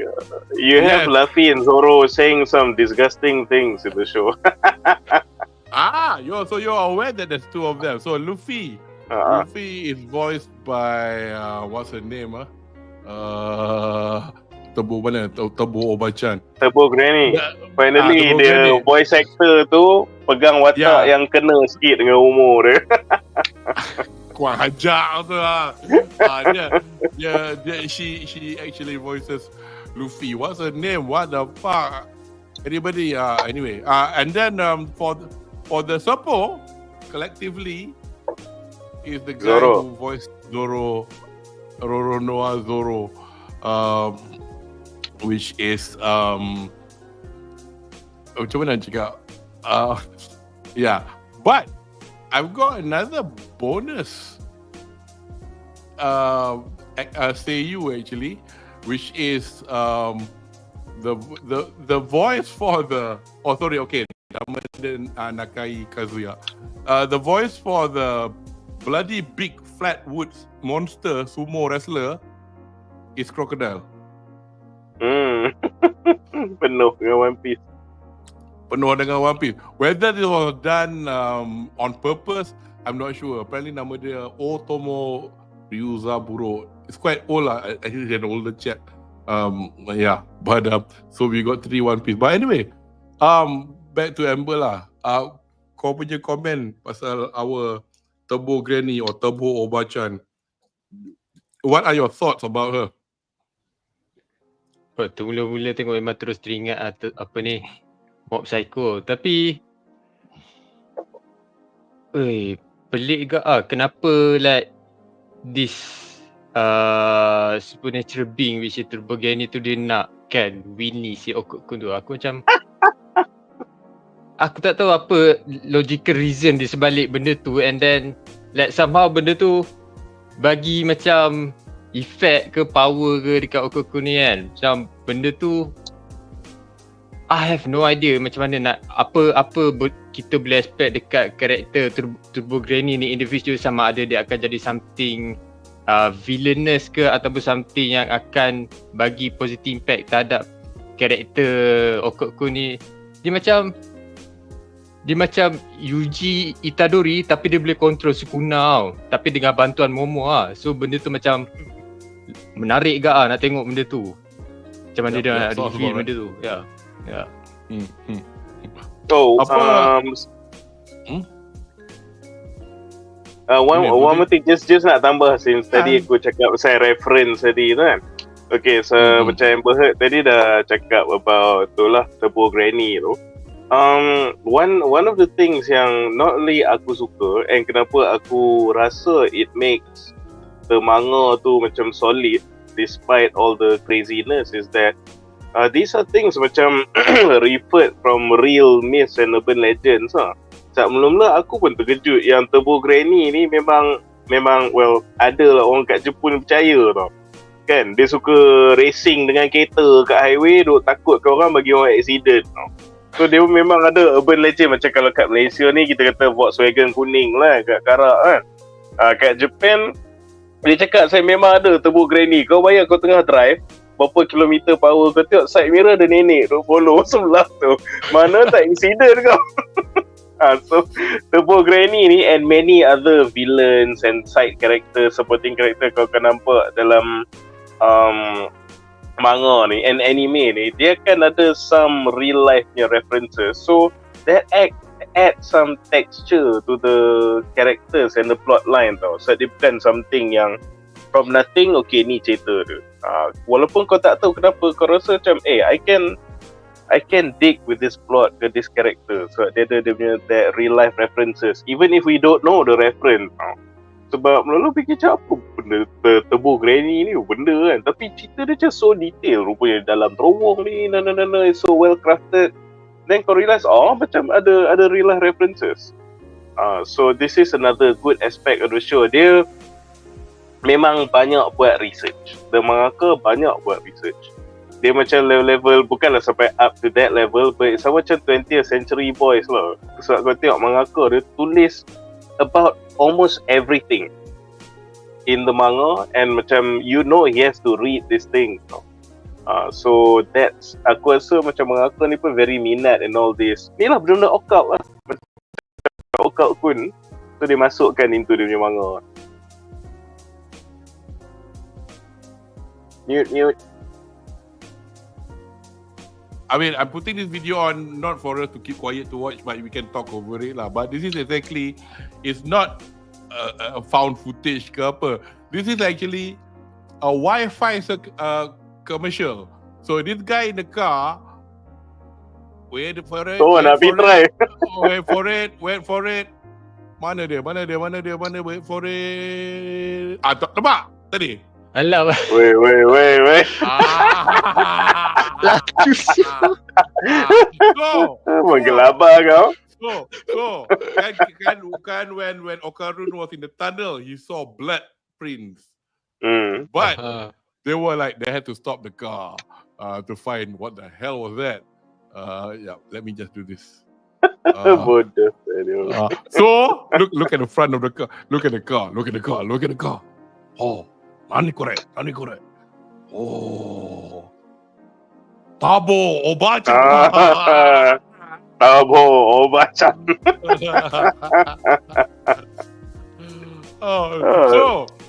So and then dia kata now aku nak forward sikit lah because otherwise we'll spend too much time. But dia kata we'll use a different camera now. Okay, continue. So this the urban legend says that this hantu is seen in a prefecture called Hyogo. Hyogo ni, if you've heard of a city called Kobe beef kan. Tengok ni before I describe. Okay, Hyogo is actually the spot. Nampak?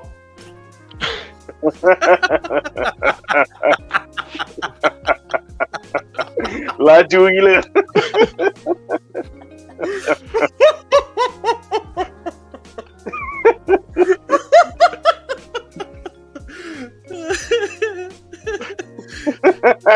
What the fuck?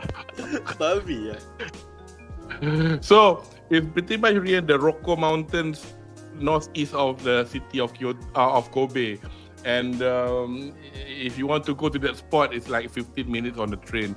And I think the spot nearest to it was there's a famous cup noodle museum, which is pretty much in that area lah.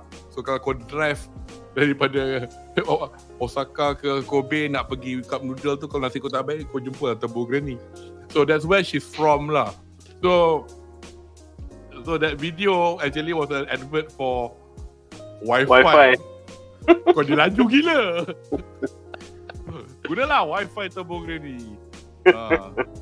Tapi apparently there is also a film loosely based on this Granny lah, called the Crone. The Crone, CRONE, from 2013. Pasal aku tak minat horror. Aku tak bobo lah video. You can find it out yourself. But now, Jamal, what are your thoughts now? Because we now see that the fact that the two, nak kata belief system, bukan belief system, but seorang tak percaya hantu, seorang tak percaya UFO, but somehow the two things that they don't believe in is now connected to them. Bukan connected to them. You know, they entangle lah, because I think both of them have powers. Okay, because now the ghost disbeliever now is being possessed, and now the UFO disbeliever has hyper or telekinetic powers. But you could argue that as being, there's more being due to herself than being an occult thing. I mean, I thought it was quite clever. Not that clever, but that's just me being simple-minded. What are your thoughts lah? Anyway, ini as we say, baru episode 1. But I got a feeling this will be the base of where we are going for the whole story. For me, it's a classic storytelling punya. I wouldn't call it technique. But it's a classic storytelling punya thing lah, where for you to make not to make interesting characters, but for you to make a story / character interesting, you need to bring out the character. You put the character in situations that they have never experienced before. Then the true character of this the true character will come out, because they have to do things outside of their comfort zone. They have to do things in the way that they have never done before. They have to use their resources and ability to the fullest to solve the situation and get out of trouble. So that is a very classic storytelling punya ni. Now, in common storytelling in common character development atau buat story arc, especially macam kau tengok the classic 3-act structure lah, 5-act structure, whatever act structure pun, the way to achieve this is conflict. So if you get a very well written series atau story, you can see that every character has a very clear voice and every character's conflict is put to the fore, and then it's the situation that they find themselves in that puts them against each other, and then that clash creates the conflict. So the conflict has to resolve, character 1 has to resolve, character 2 has to resolve, and however they resolve will affect the other character. Faham tak? So that's how you create a compelling story, sebab the arc is in there. Jadi bila kau tengok dalam cerita ni, usually when you do that, bila kau design the conflict or whatever not, you will always do it within the context of the person's character or the person's background. And kalau you buat satu genre, you have enough material to go around. Sebab okay, ini cerita supernatural. So for supernatural, I'll take a recent anime I've watched, which is a manga that I've read back in school 20 plus years ago, which is Ushio and Tora. One of my favorite titles back in uni, back in school. Sebab aku just suka dia punya art style. It's very dark. I like some of the designs of the onis, of the demons. So and the lore is great. The lore is that the nine-tailed fox, when it is retreating after almost being killed, it wrapped the tectonic plates that held up the entire Isle of Japan together. So while it wants to heal, as a way to protect itself from being killed by the people who were chasing it from mainland China. So the entire story reveals this in the final third arc of the entire series. Yang macam, patutlah aku kecil-kecil tak ada mak, dan patutlah bapa aku Sami yang tak boleh diharap, sebab bapa aku kena jaga aku dan kena protect aku punya monastery ni, sebab spear of the beast ada kat bawah rumah, and then mak aku, which is bini dia, adalah the third or the fourth in the generation yang kena jaga the force field to make sure that tak ada orang boleh kacau this nine-tailed fox. So if by me explaining that premise to you, you know that there's a lot of shit going on, right? Do I have to tell the story about the mother? Do I have to tell the story about the father? Do I need to reveal the mommy issues that the kid has or the daddy issues that the kid has? When the kid finds the spear of the beast, how does he find it? When he finds it, how pissed will the father be? Faham tak? There's so many things that you can put the character in, or rather there's so many situations and circumstances that you can put the character in to create that conflict. Okay? So, and itu dah dalam supernatural punya setup tau. And then ini aku tak masuk lore lagi. Aku tak masuk nak explain, nak exposition macam mana Nine Fox Tale tu, macam none yet. And when you hear me saying it alone, you macam dah banyak benda nak kena cerita ni. And it's very easy to go down the rabbit hole of kita nak kena focus on this character, kita nak kena focus on this character, kita kena focus on the spear. So that is how difficult it is to write a simple story, even though you have a great idea boleh tulis novel. So for this anime, bila dia ambil a premise which is supernatural, yang macam Munif dah bagi kita what do you call that? Bukan spoiler, tapi dia dah macam dah bagi kita teaser, yang satu ada banyak lagi genre-genre lain yang akan masuk. And then itu dah satu hal dah. Bila kita tengok kat supernatural ni, kalau kita petik urban legend je, you know the East Asian countries or nations, kalau bab-bab hantu, bab-bab urban legend ni, kau jangan. Kalau kita kata Turbo Granny ni kat Hyogo, kat Kobe, confirm kat Tokyo punya prefecture ada satu Turbo Granny. Kau pergi kat Ryukyu in down south, confirm ada satu Turbo Granny. Kau pergi kat Hokkaido up north, confirm ada satu Turbo Granny. So that is the amount of diversity they have. So if you can start to imagine how tiring or how much work the writing has to be, because like macam you have to pick and choose. Hantu mana, Turbo Granny. Bila kita Turbo Granny ni, aku nak ambil Turbo Granny bulat-bulat urban legend ke, aku nak tukar sikit, aku nak flex. So there's so many things for you to do. So it is not easy. And you can see that, for example, if I take Demon Slayer, a very very well written series to the point that kalau kau dissect cerita tu sebagai seorang student yang nak tulis series atau nak tulis cerita, that is the case study that you should learn. If you want to write a story, this is how you write it. Or rather, if you do something that is not paling kurang fundamentally macam Demon Slayer, your story will cloud. So Bleach is a great example. Premise everything there, story cloud towards the final third arc of the whole series. So it's very difficult because it's very hard for you to juggle. Benda ni macam interesting, benda ni macam interesting. So when they were able to take, at least in the first 2 episodes of the anime, which is the first 2 issues of the manga, in just 2 episodes, dia dah boleh set up 2 karakter, 1 monster, 1 alien serpo yang recurring, 1 turbo granny yang bagi power, granny actual Momo yang mungkin dia ni akan ada menjadi supporting character yang akan bagi all the lore punya exposition. Lepas tu, okay, serpo ni alien sebab dia dah establish guna Okarun punya ni. Turbo granny ni supernatural sebab dan dia dah establish guna Momo. Benda tu je, lepas tu dia nak kena lawan, dia nak kena introduce the power system, dia nak kena introduce the character punya interaction. The moment aku start listing ni, kau dah macam pening kepala, macam mana kau nak buat ni? In 2 18-minute episodes, which is originally based on a 16-page manga, 1 issue, 16-page manga, 1 issue. So, you sit down and you just let that sink. How the fuck did a mangaka, or does a mangaka, figure this shit out? So, this is testament to how good of the mangaka punya understanding is with what he wants to write. So dia kena ada layer benda ni. So macam kita buat communication strategy masa kau buat branding, kau kena ada layer benda ni. Bila kau nak tulis cerita ni, benda yang kau nak tampilkan paling depan sekali, Okarun ni adalah vizier Bleach yang sebenarnya dia minat UFO. So that shit is its own internal conflict. Aku tak percaya dengan ghost, kau ni kolot. Aku percaya dengan alien. Shit. Nenek mak lampir telan aku punya batang, aku punya connect, and I have superpowers because of that.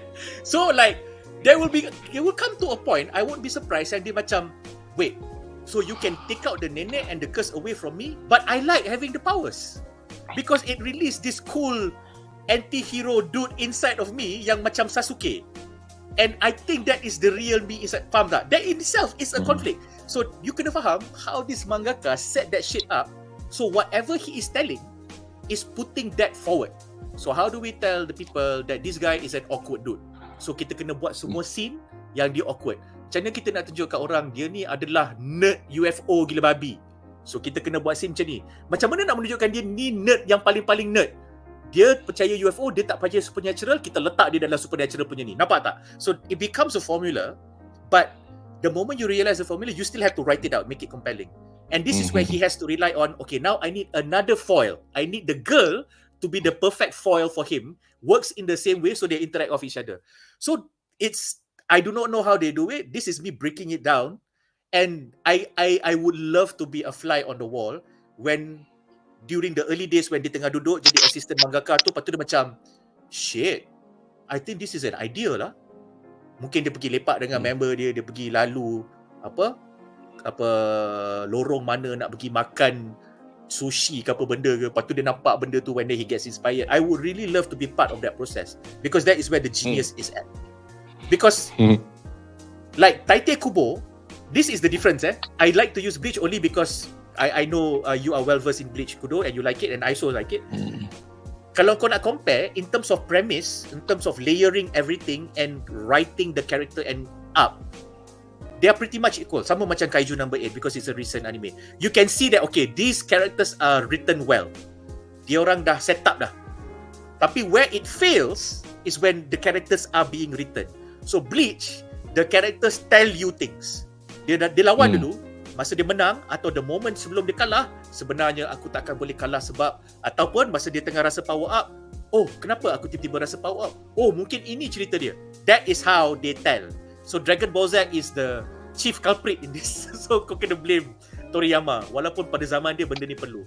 But sekarang macam Kaiju number 8, kau tak ada benda tu, whereby macam dia discover as the fight, and then dia sendiri karakter tu macam, kenapa aku boleh buat benda ni benda ni aku boleh buat, kau ke buat aku tadi, mana aku dah buat benda ni, aku ingat aku mana faham, aku tunjuk tangan aku je, Nampak tak? That is an interaction.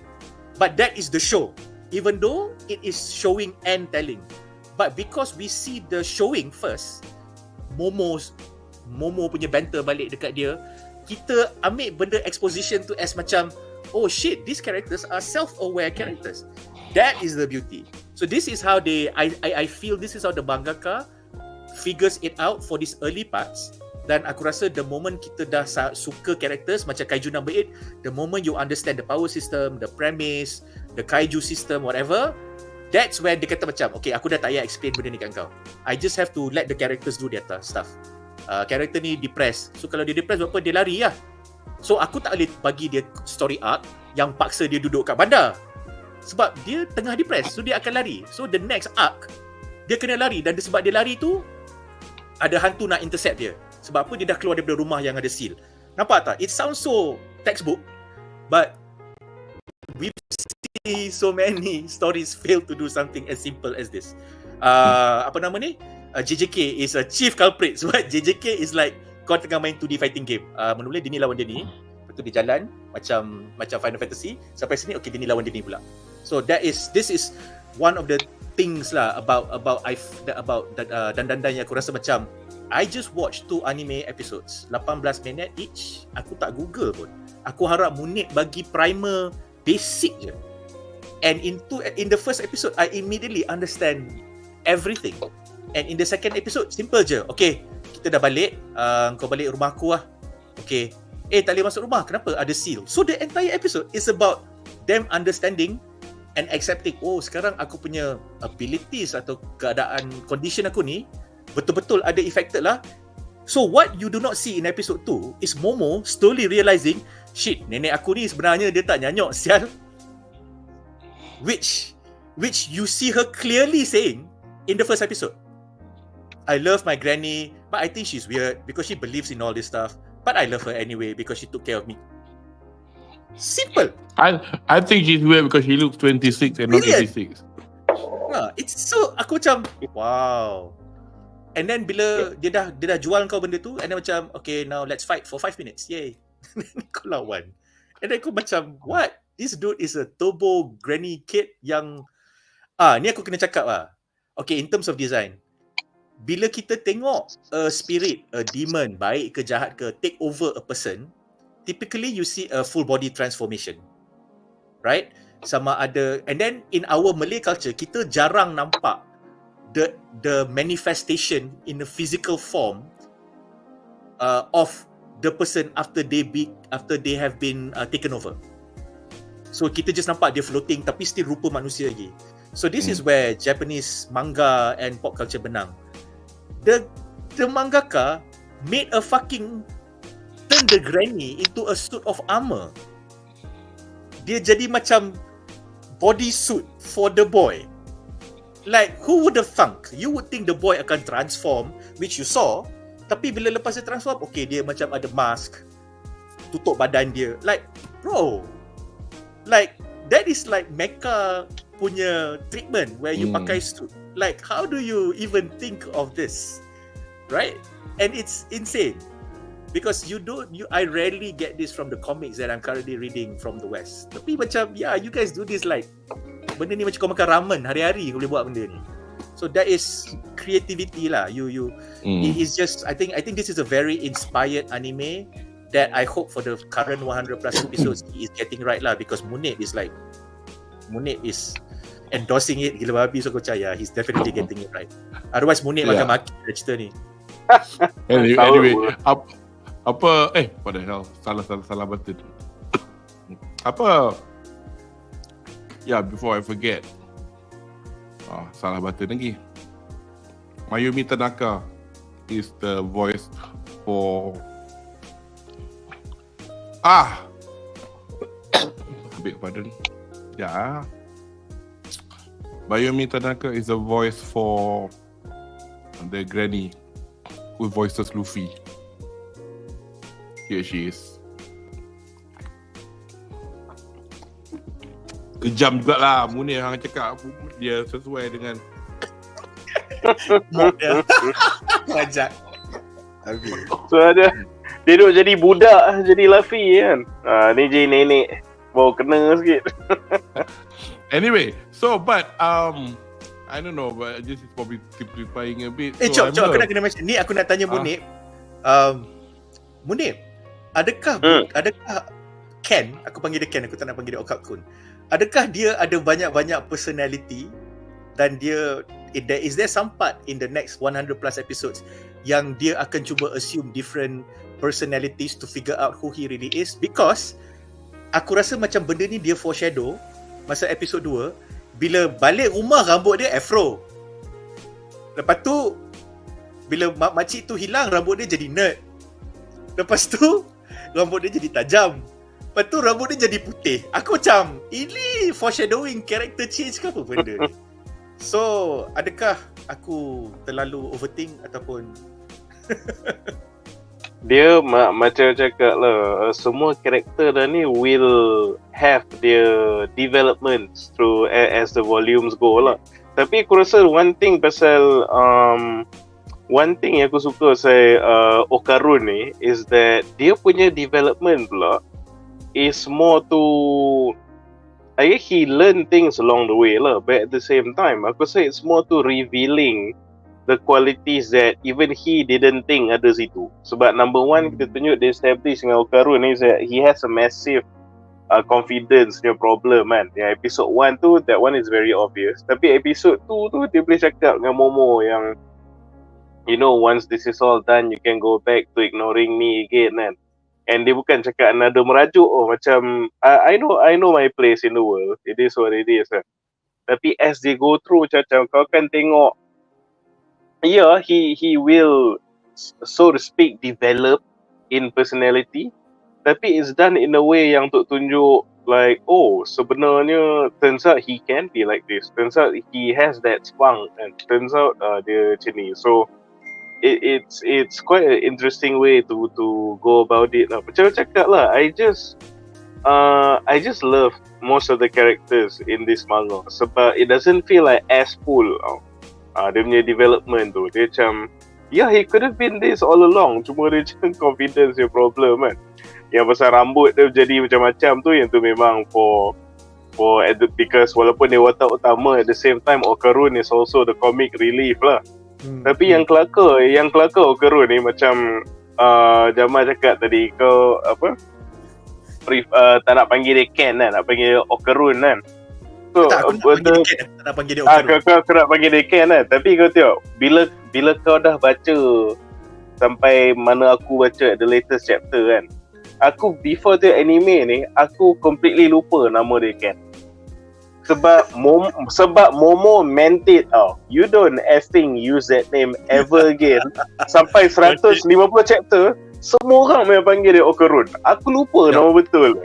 Bila tengok anime macam betul ni nama dia lah, celaka. Dia betul-betul panggil dia Okarun sampai habis. Hang kena faham kenapa aku panggil dia Ken. Sebab moment macam aku terkesima macam Kudo masa moment ending meletup I am awkward. Waktu macam what's your name? Takakura kat belakang tu aku macam wow. Like if there was a hook in an anime, that is probably the best hook I remember for a long time. Aku macam babi lawak sial. That is my immediate reaction. Gelak lah tu. Another thing yang aku nak tambah on top of that, yang ni pun sebab tadi kita cakap saya Okarun kan, tapi yang masa Amber Heard pun ada cakap tadi about the Turbo Granny itself. Macam mana, you know what's the dynamic with the Turbo Granny kan. Lepas ni adakah dia akan jadi itulah macam typical cakap typical shonen trope kan, the darkness power yang the MC kena control ke, you know, much like the QB ke macam Ichigo punya hollow transformation ke apa. Is it gonna be something like that kan? Dia macam ni lah. Bila aku cakap watak-watak dalam ni dia akan ada development dia, even the ones that are not like the main characters and all.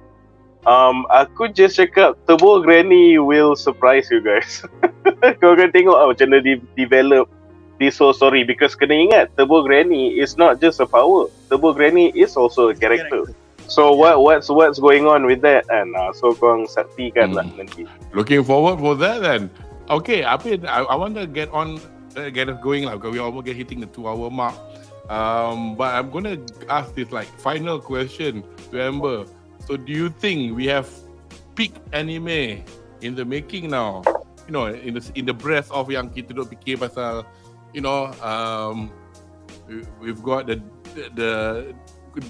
dying down, the dwindling down of the big names at the moment, because yelah nak make way for what we're gonna have for the next few more years. Kau rasa dan boleh.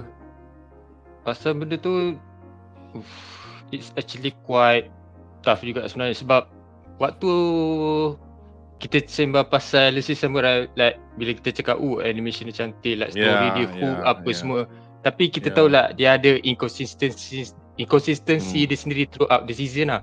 So aku risau juga benda tu dengan Dan. Aku tak baca manga, aku tak tahu lah cerita. Dia punya power system apa semua kan. So I hope for that kalau Dan dia boleh konsisten sampai episod akhir, aku rasa it could be a potential anime that akan jadi the big anime untuk this new current generation juga. Itulah kan. So looking forward juga lah sebenarnya, sebab dia macam kita tak tahu lah macam mana dia punya like the direction akan pergi tau. Dia macam could go anywhere tau.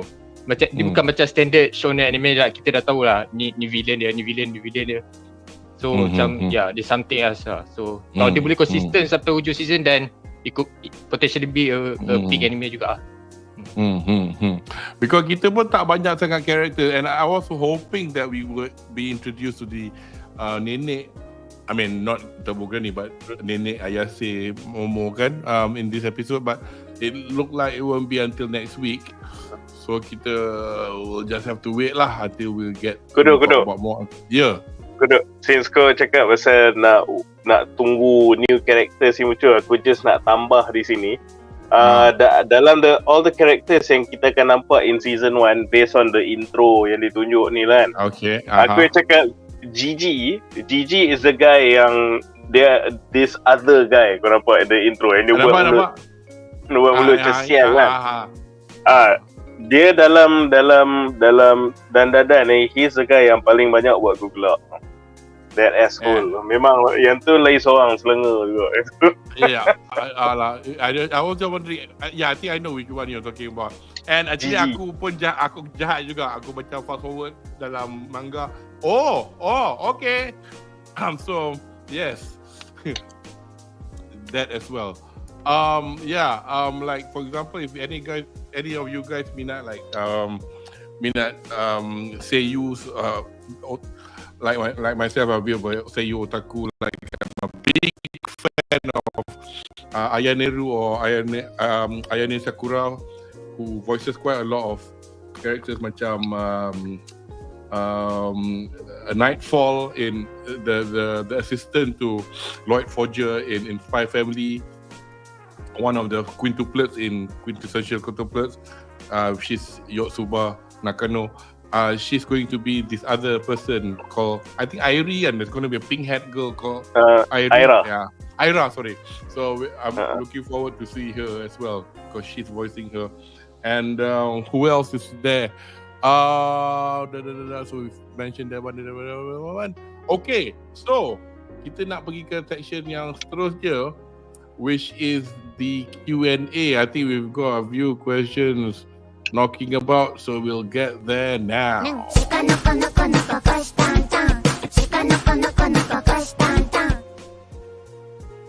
So, soalan-soalan daripada chat, I've made a few marks. We'll try to go for the one yang macam relevant to the topic at hand. Okay, this is a bit of a soalan untuk para pelis. Seiko Ayase Nenek Momo Ayase hot tak bagi korang? Pasal tak keluar lagi kan, so this sounds like a manga, but I think everybody kind of seen her in the OP. I do not know what to make of her, but I do not know why she looks young. Yo, that's the grandma? Shit, I thought that's like some other character. My reaction is goddamn. I thought she was God like, damn. okay lah, diorang akan jumpa orang ni dan orang ni yang akan macam take them under her wing. Okay, well, she does probably take them under her wing. Macam, is she like a Tsunade yang macam pakai dia punya magic powers to keep her looking young or something? Manalah gua tahu. Begitulah. It's a Tsunade type. That said, And kau pun tahu perangai kasar Momo ni dapat dari mana pun kau akan tengok. Okay, looking forward to that. Aku rasa dia punya character design is pretty cool. The baseball bat is a very nice touch, or the bat is a very nice touch. But more importantly, dia punya Beehive. Dia punya beehive tu. That's because if you look back in the last 5 years to 10 years, there are no prominent silhouettes of any characters yang ada beehive. Okay. And then you can use that as a very nice design element where the hair can do so many things. Like even in Demon Slayer, you did not see that being used. Just reflect macam tak ada. So it's pretty cool. Okay. Our next question, aku macam tarik terus muka Munif because dia baca manga but try to not answer it in detail, but perhaps how you answer it might not be telling you the story anyway. Soalan untuk panelis, especially for manga readers, korang manga dan ada chapter last or ending akan mengecewakan fans tak macam Jujutsu Kaisen atau AOT? Ini macam conjecture je because it's not finished yet, but kalau is the story being well written tak? Kau rasa ada kalau Munif dah endorse aku dia macam ni lah. The macam mana dia kalau one thing kalau kita cakap saya Jujutsu Kaisen dengan AOT tu, kenapa macam ramai kata ending dia disappointing, it's also because of the overarching punya story tau, of the very complicated overarching punya story pasal. So dia macam dia punya weight tu lagi besar, so dia lagi senang nak gagal lah, so to speak. So bukanlah aku kata dia gagal, tapi because of the overarching stories for years, ada continuity macam ni, and then it's however it lands, it's bound to disappoint people. The beauty of Dandadan ni, the way dia susun cerita dia is that, macam aku kata lah, dia macam X-Files, macam Supernatural. Dia ada some recurring villains and overarching story, ada arcs sikit. Tapi for the most part, dia tak ada lah, every episode kena super interconnected towards each other. And then macam, dia ni mestilah Gojo yang terpaling ni, mestilah Yuji yang terpaling ni. Dia tak ada. At the end of the day, semua kegilaan ni is tied to the two main characters yang go through all these kegilaan. And you will realize, as you go through the story, you are getting what you want every episode. Cumanya bila nak cakap saya ending tu, all you want is for Momo and Okarun to be together. Itu je. Kalau dia dapat buat Momo and Okarun tu cantik, be together at the end of the day, and throughout the journey, every episode is just stupid fun, crazy fun, mindless fun, cool fun, emotional tiba-tiba, mindless fun, lawak, fun. But in the end, they ended up together. It's so easy to stick the landing. So easy. Sebab that's how they format the show. So aku rasa banding dengan benda lain yang super serious, overarching stories lah, benda semua ni, they set themselves up to, bukan set themselves up to fail lah, tapi it's lagi susah nak berjaya when you structure it like that. Even One Piece one is at risk of the same thing. Sebab dia everything so interconnected, so that, and it leads to what? Siapa jadi Pirate King? What is the One Piece? The perfect ending pun orang akan debate and gaduh about it in the end. That's gonna happen.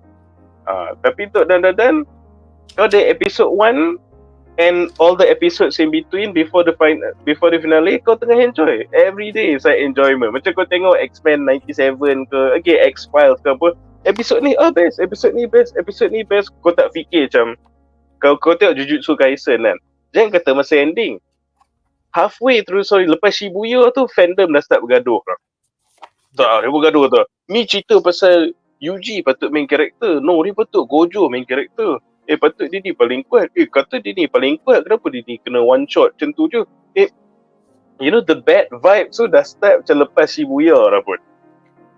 Tu sebab dia there's that ini bahaya, the double edged sword of continuity. Continuity memang best, tapi when the continuity is too hard juga, orang kan no, masa episod 3 dulu macam mana ni episod 326 macam ni, masa episod 3 dia dah establish macam ni. But there's no such thing in DANDADAN. The continuity is the relationship between Momo and Okarun, and all the episodes is just having fun, suka having fun, dapat power, dapat friends, new enemies, beat them, having fun. At the end of the day, they end up together. Dah, semua orang happy. Itu.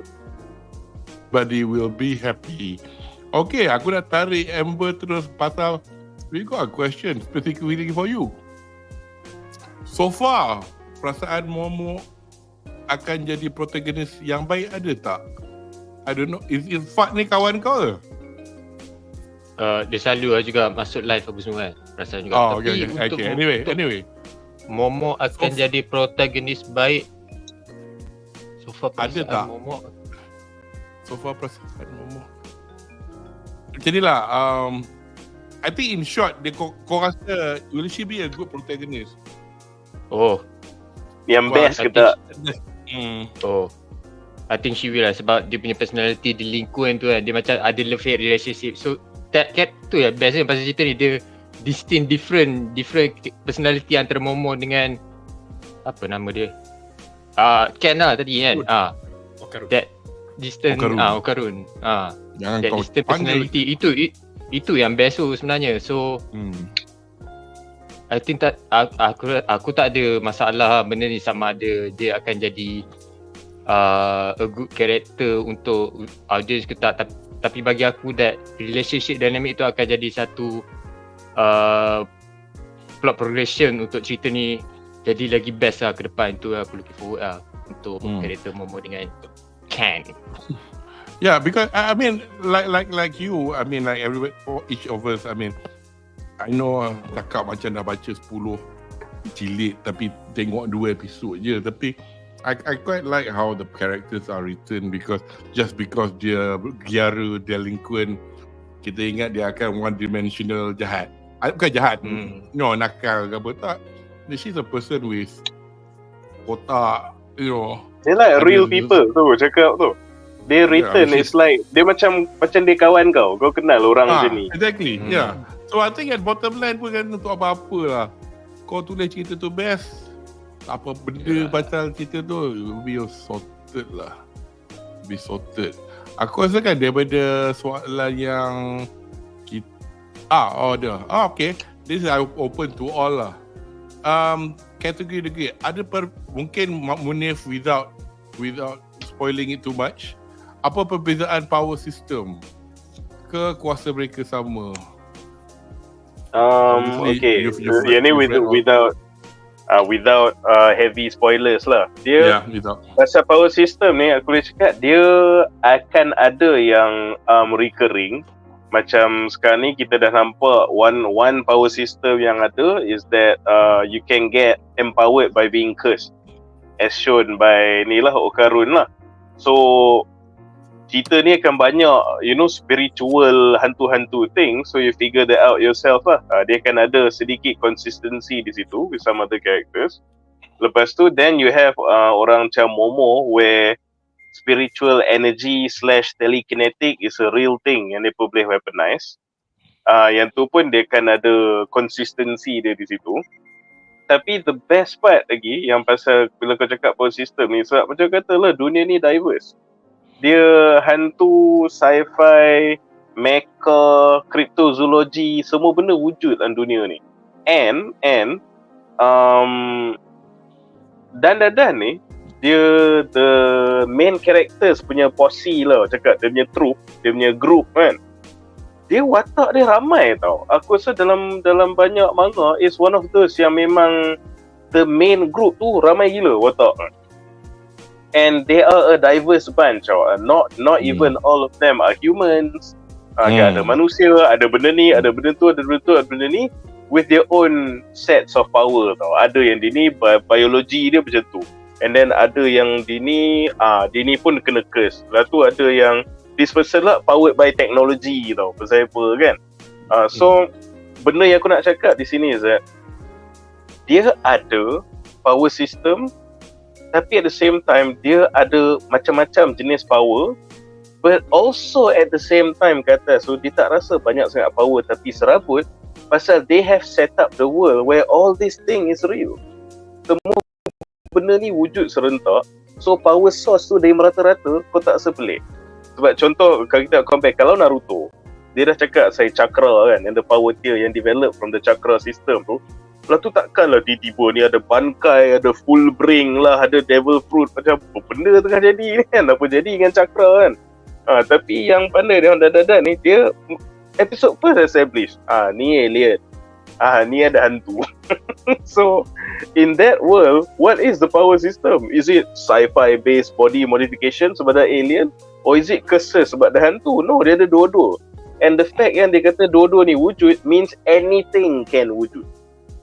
So power system dia banyak, yet dia tak jaring. It makes sense. But ada some power systems ni yang akan consistent. There are few characters yang akan ada lebih kurang the same things lah. Aku rasa bila bila soalan, bila Munif jawab pasal point power system ni, what I feel like I can say at this juncture to summarize the difference, because masa Munif start jawab tu, aku terfikir Naruto. Kebetulan pula aku terfikir Naruto masa the previous question, bila siapa tu tanya is it Amber yang dia kata will this story become, ke tanya Munif yang will this be, will it stick the landing or will it be like another JJK. Dan aku pula ada what I feel is not a majority opinion. I felt that in the last 15 to 20 years, the manga that has done this the best is Naruto, because it's very balanced. It is not the best in everything. I don't know if it's trying to be, but it's very balanced. Kau nak lore ada, kau nak sejarah ada, kau nak power system ada, kau nak power system yang eventually evolve, lepas tu reveal other power systems ada. The story is not like One Piece where dah berapa puluh tahun kita still tak tahu apa benda, siapa yang pegang One Piece tu. In Naruto, okay, you know what, you've grown, you've progressed, so where does your ninja way lead you to, which is a great dramatic question for an IP. But both all these stories, what they have in common is that no matter how good their power system is, macam One Piece has a brilliant devil fruit yang macam pergi pulau ni dapat fruit ni, pergi pulau ni dapat fruit ni, cool. The story is inherently tied to the power system. The story is about the power system. The premise is the power system. Dragon Ball Z, power. Naruto, it's all about power. One Piece, yes, it's about the One Piece, but without the devil fruit, you don't have the story. So semua story, Bleach is literally about the Shinigami kan. So semua cerita ni, kalau power system tu tak ada, cerita tu tempang. Sebab you just have characters, that's it. You just have characters that you can pakai baju ni, dia jadi kod ni. Dia pakai baju ni, dia jadi kod ni. So a lot of the writing effort is front loaded onto designing a world, designing a power system that can last the damn distance. So One Piece dengan Naruto managed to navigate this well enough. Naruto made sure from the very beginning, this is my ninja way. So the story is, what is Naruto's life?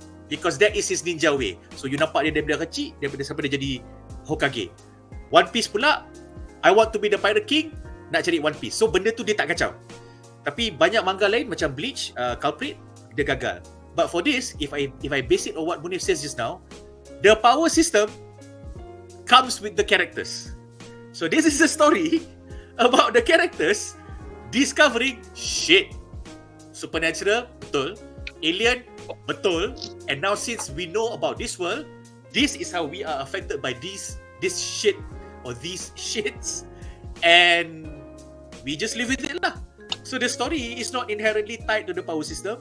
You don't need the power system to be cool for it to work, which is the biggest problem with JJK. Kalau you tengok the first 2 seasons, you read the first 150 issues of the manga, macam wow, this is it. This is the next one of the big 3. Tak, ambil kau. Because the mangaka could not figure out where they want to go, because there are too many good ideas and he wants to write them all. And then Jamal,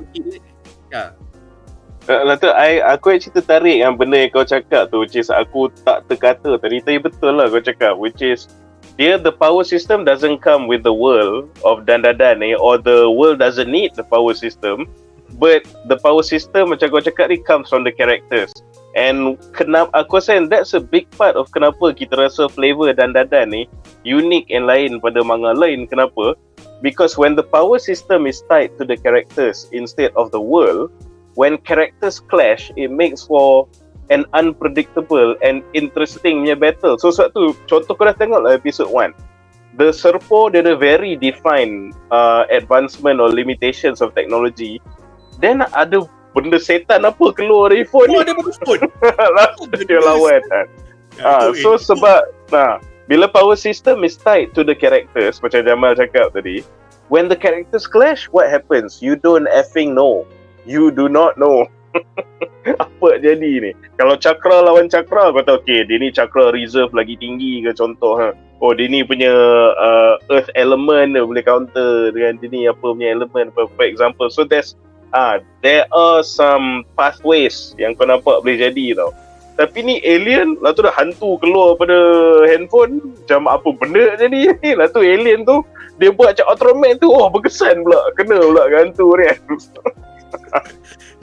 Tapi when I say this, it's not for me. I'm not comparing what power system works and what doesn't, because when talking about power system, you cannot evaluate it from the story, because the moment you evaluate it from the story, you don't care about the power system anymore. The story messed it up.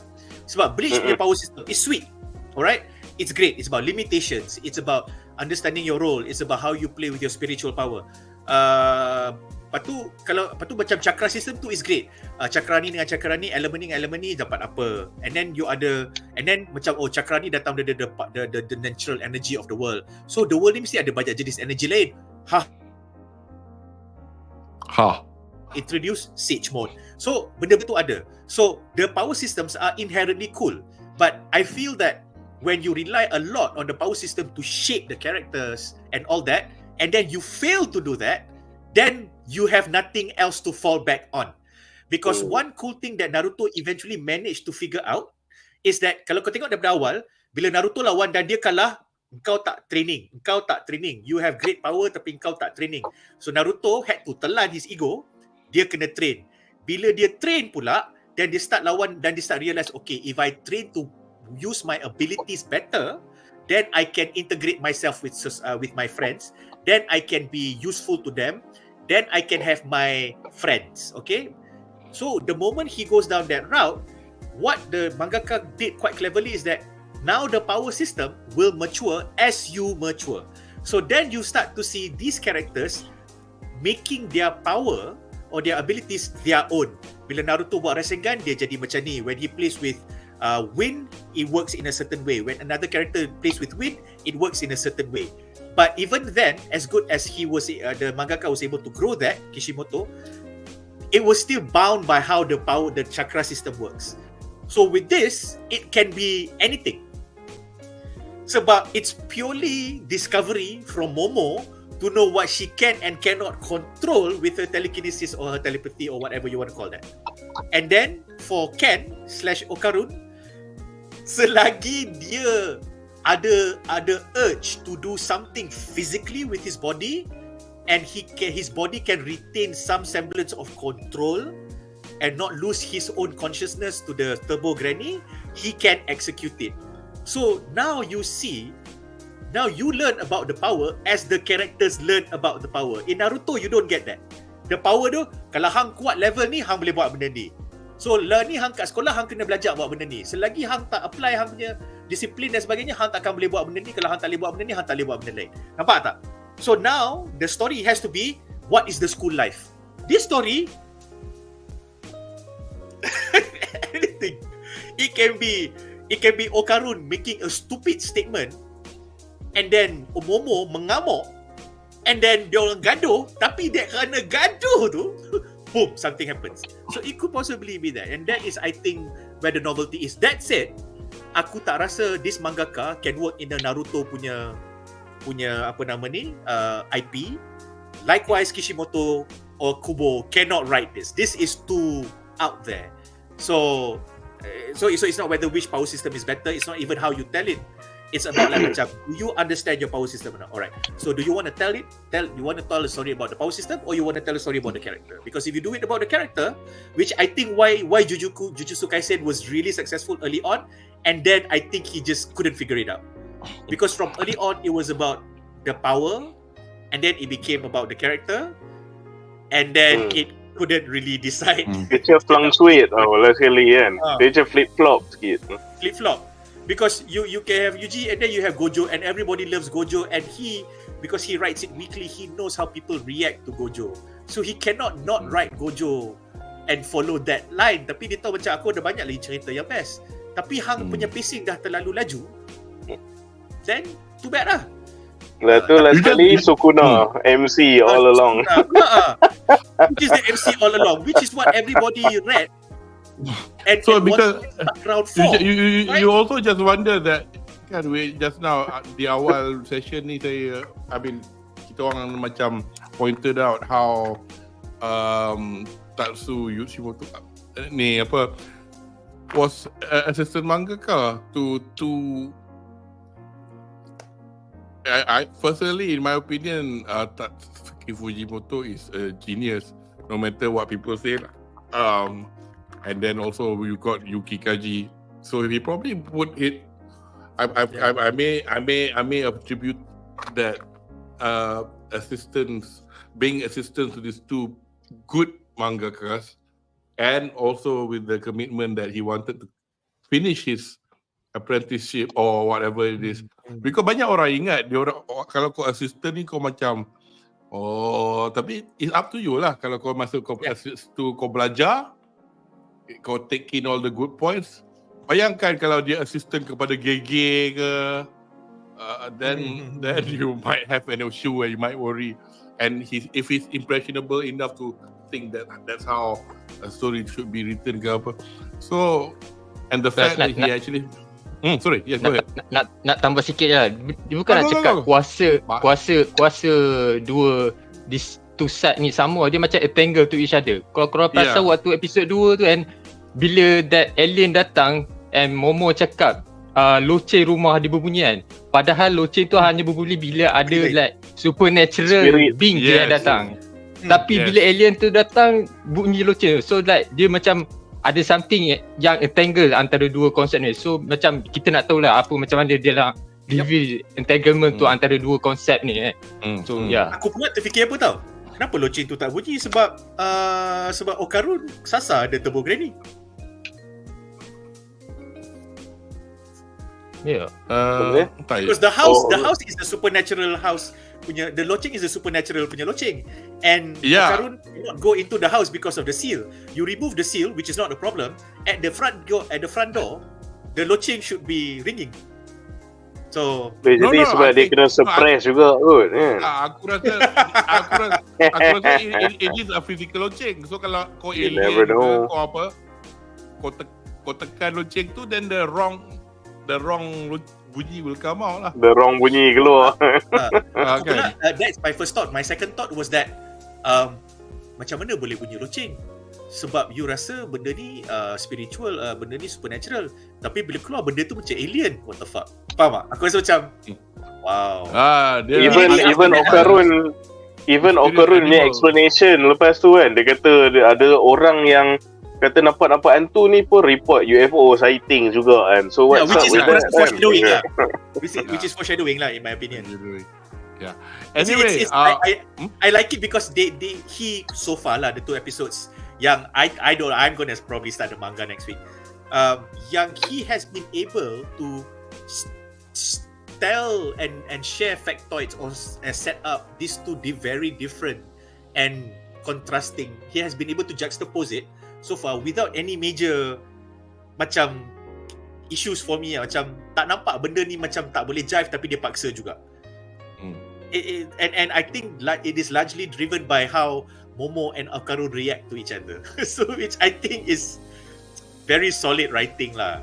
Dia macam you faham macam mana nak cerita, nak tulis karakter, and to let the character just tell people about themselves. You and then as they are telling that, they are revealing the world around them, which is it sounds so easy. It's very tough to do. Very, very tough to do.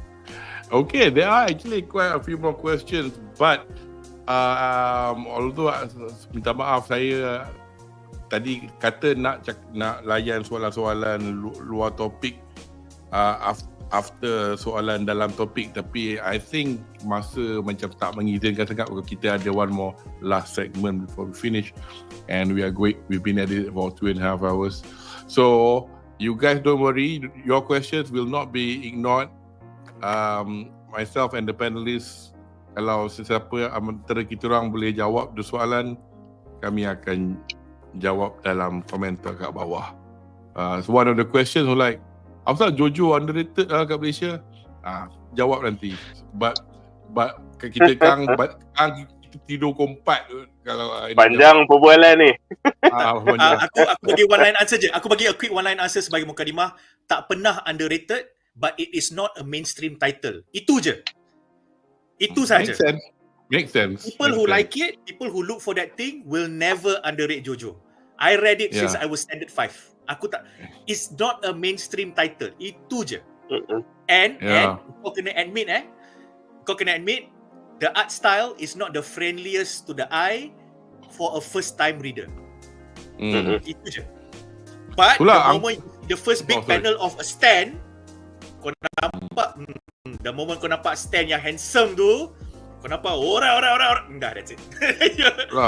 You're converted. So never been underrated. Uncle masa mula-mula nak baca Jojo tu, orang bagi Uncle pisang, tapi Uncle takut betul. Tak ada apa. Anyway, okay. It used to be on YouTube. Jojo Fans Weekend.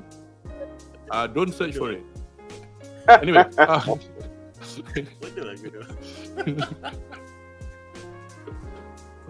Muhammad Abdul. Anyway, okay, kita akan ke segmen seterusnya, itu harapan.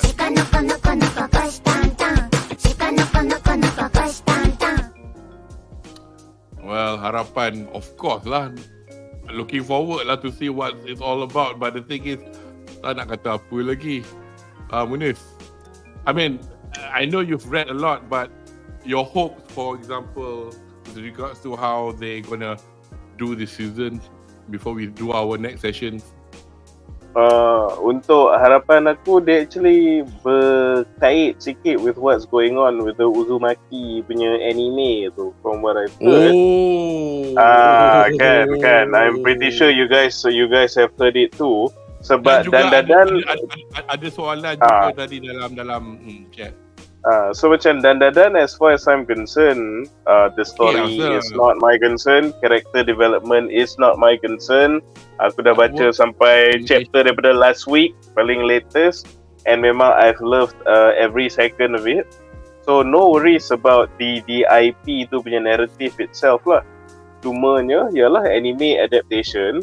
So kalau harapan tu is just keep up the quality, or even better, you know, you saving some crazy shit for the season finale ke apa kan, the feast for our eyes and all that kan. So itulah bila aku tengok what happened dengan Uzumaki tu. So not that, please. Itu je.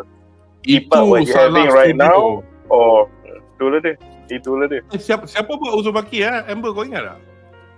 Itu tak ingat lah. Tak. Studio anime. Yang anime. Cuma bukan apa. Tak ingat. Kena tapi scam. distributor dia Adult Swim distributor, tapi animation studio tak ingat. Because it's meant to be Netflix ke apa. Because diorang cakap something along the lines of tak buat Junji. Now you know why we are not talking about it. Because I've only watched the trailer and we discussed about it in our video 2 weeks ago. Amber, you remember? And then kita orang impressed lah. But obviously images tu semua dari episod 1 lah. Aku tengok sikit je yang episod yang lari dekat pantai tu kan. Apa ni? Macam Tadika punya animation. Itu yang kita risau tu je. Anyway, harapan Amber for let's hope it's going to be peak anime for the rest of it. Ya, harapan mostly harap dia tak ulang macam mana yang Elusive Samurai buat. Dia ada cerita yang best tapi dia punya animation consistency tu macam terumbang ambing. So harapnya Sansaru boleh lah konsisten dari segi animation quality tu sampai ke hujung season. Tak ada tiba-tiba pertengahan season. Biasanya anime macam ni dia akan like pertengahan season mesti ada something yang orang akan komen punya pasal animation dia. So harapannya tak ada lah benda tu. And nak tengok juga karakter-karakter lain muncul macam mana diorang punya introduction apa semua. Yeah. One of the works that they did was this one called Eizouken. It won the Crunchyroll Awards. I mean, because of the fact that it's a very new studio, it's like I'll just share ni sekejap je. Okay, pasal mana. So just to have an idea supaya let's hope tak menjadi Uzumaki lah. Tengok Devilman 775 Eizouken. This is the one yang menang Crunchyroll tahun berapa I think. Keep Your Hands Off Eizouken. Actually, I have not watched it, but I've heard it's a bit weird. Tengok, scored 8.13. And of course, winning that. Dan 865. Look at that. So, one shit. But this one was on Netflix, I think. Japan Sings. Aku tengok ni a bit depressed with it, but I wondered it was more to the story whether or not with the artwork. This one I've not seen, but I think it's based on artwork by. The artwork looks a bit familiar, as if it's being done by one of those illustrators that I quite like, but I don't think so lah. Tapi tak adalah macam a list of crap stuff. 778, 739, 818, 779, 758. Okay, now we got the crap ones like Devilman. I think we'll be okay, good. And a few unrated ones. So I think in short, I think we won't be so short lah by Sansaru, hopefully lah. I mean, I don't know, takkanlah tiba-tiba ni lah. Different studio, different. Okay, Jamal, harapan anda? Looking forward to reading the manga. I'm looking forward to enjoy the visual feast. As I said earlier, aku rasa it's like me watching Spider-Man Into the Spider-Verse, Japanese version multiplied by 10, of course, scaled up on a weekly basis, which is fucking insane. Because I think that is a huge milestone lah, sebab you get really great animation tapi dia bukan multi-genre punya animation yang blend. So only the Japanese know how to do this, and it's great seeing it. But more importantly for me, benda yang aku look forward to discovering is not about the IP, but about the band that did the opening theme. Sebab lepas Munif komen dengan kau kat dalam group kata opening theme ni best, and then Munif I think he got hooked to it. Aku macam, and I heard while watching I heard a little bit of the OP masa tengok first episode dengan of course masa tengok teaser. Aku macam okay, cool. And then pagi semalam, like 2 o'clock in the morning, I couldn't sleep. Aku buka YouTube and I stumbled into a brilliant and effing brilliant Tiny Desk concert punya session, which featured Catriel dengan Paco Amoroso, which is from Argentina. And they have 2 songs that had a lot of the same vibes as the Dandadan punya opening theme, which was the first thing that came to mind when I heard those bits. So macam Dandadan kan dia akan ulang balik Dandadan tu, so aku macam that's pretty cool. And then there are 2 songs yang ulang the lyrics in such a way, and then macam music lebih kurang sama. And the first thing that came to mind as I was listening to that is like, okay, shit, I have to check out this band yang Munif kata buat opening theme for Dandadan. Like, as random as things go. So aku macam, I'm looking forward to dig that, because it could be the first anime title yang aku akan suka visual, aku akan suka the writing, dan I might just fall in love with another 1 or 2 Japanese music artists, which is Which is Creepy benda nak. yang dah biasa buat, macam lain lah. Sebab music ni lain. The last time I really felt this way was Egoist. Masa aku tengok Cavalry of the Iron Fortress. And Egoist is a pretty cool artist lah, conceptually and so aku macam I'm looking forward to that a lot actually. Kategori these nuts lah.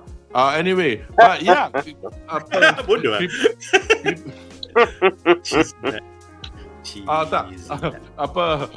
Dia the first time I've heard of them, they sang the opening for Yofukashi no Uta, or it's about this vampire girl and this insomniac boy walking around Tokyo at night. So and then lepas tu Mashra obviously lagu tu meletup. Tapi bing bang bang bing bang bang bing bang. Okay. Tapi bing bang bang boom tu is there. Yes. Dia orang. Aku pergi baca some serious article by some media about how they unfortunately arrived at the band name. So aku macam, of all the things, I did not, but when I was going through I think it was a video, I did not realize that they wrote the song for Dandadan. Okay, there you go. So apa dia macam ni je lah. Pada anda yang minat muzik Jepang, shut up lah you, pada volume. There is something that Sony been doing on YouTube since COVID called the first take. The concept of the first take is a white room. You go in, you sing anything you want, but you do it in one take. So to you lot, I mean, I'm not putting the music on because it will obviously be taken down like crazy. This is Creepy Nuts, and you see them doing this live, just the two of them, and comments made by people even from the States, and then I think there was some other video they kind of like merged their performances, and they orang semua impressed because how I'm not really to hip hop. I think please now. So yeah, so we've got all our harapan lah. So I think we're going to call it a night lah. Now aku tahu malam masih muda tapi uncle tak remaja dah. I mean my panelist dah masih remaja atau pakcik dah tua, pakcik dah kena tidur. So any final words before we say tata about, let's just padam this stuff. Aku masa aku dah tengok overlay kau dah main-main tadi, I really like the art direction in the mangaka's designs. Aku nak mention kat Munif tapi aku lupa. Munif pointed out the line designs yang Ultraman Dada tu. Tapi yang aku suka adalah there were some parts of the overlay, dia ada satu hantu ni, mata dia ada those curly lines, Munif, yang you would typically see that to express mata, pinau and all that. But and that as an element is very common. Okay, in whatever culture, in whatever use, anime ke tak anime ke, it's very common. But he is able, because his art direction is so strong, he is able to take that very simple motif, buat jadi mata untuk alien. Lepas tu alien tu nampak lain. Sebab dia nampak macam ada art. Like usually when you draw alien, you draw a fucking alien, right? You look at One Punch Man, you draw a fucking alien. But yang ni dia macam, you know what, I'm gonna go wild. And I think this is like, kalau American animators yang macam really inspired by this, it's gonna take them another 5 years before they can do in spirit their own dandadans. In terms of the humor, I think they've executed it many times over. It's something that they're really good at. Regular show is once, but aku masa Munif tu aku Google macam, oh yeah, I've seen clips of this, but I never knew it was a regular show. SpongeBob is another great, really out of context, non sequitur punya humor. So that is how the Westerners do the same kind of humor macam dandadan. So in terms of that, dia boleh buat. Tapi in terms of the animation, writing characters, animating the characters moving, like how the humor is just insane. I think it's going to be such a great visual experience at the very least for me. And the only thing that can really fuck it up if it's the story is really bad. But hey, one thing's for sure, the next 100 plus stories episodes worth is gonna be good because Munif is still here. So Jamal. One thing aku nak tambah sebab Jamal ada komen sikit about the opening kan. Jadi a bit of fun trivia lah. Since kita semua dah sampai episode 2 and we know what the story is about so far based on the information from the 2 episode kan. Kau tengok balik intro tu, dia ada part bila dia tunjuk Okarun dia kat tengah. Lepas tu tepi dia ada 2 shiny golden balls. Ya. Now you know what that sebab tadi aku pergi kat YouTube stream ni, lepas tu Azhar komen. Dia kata dia rasa shiny balls tu MacGuffin, macam the One Piece is a MacGuffin for the One Piece is a MacGuffin for One Piece. Aku macam shiny ball ni MacGuffin untuk dandadan. So the thing is could be a MacGuffin. I don't know, but I'm gonna watch it again lah because watching I can find any excuses to rewatch the opening theme. It's not a problem. Unpopular opinion. I think Dan punya opening by Creepy Nuts ni is not the best opening for fall anime. No. Ada orang cakap tahun ni apa? Untuk aku Kaiju number 8. Untuk season ni, untuk fall season, Blue Box Official Gadadism. Okay, nanti aku tengok. Aku tak ada opinion. Kena usah. Ya. Sebab Blue Box is another great anime punya premise yang aku nak tengok, tapi aku tak tengok lagi. It's nice. It's actually quite nice. It's on Netflix. So anybody interested, kita orang ada video 3 minit talking about Blue Box. It's quite boleh. Okay. So kita dah sampai ke penghujung ni, and I hope penonton di rumah terhibur dengan sesi borak ulas bedah kami malam ini. So untuk musim luruh anime musim luruh 2024 ini, kami berharap untuk bakal memberi ulasan secara live stream untuk My Hero Academia Boku no Hero Academia musim ke-7. Just to finish it off lah. Actually kan aku berhenti tengok tau, because aku dah baca manga dia, tapi aku macam pasal aku speed run bila aku baca tu, aku nak bagi habis kan. So I have to admit, hand on heart, aku masa part lawan Ochako lawan tu, aku macam what's happening here at the moment, because you know, so somebody disappeared.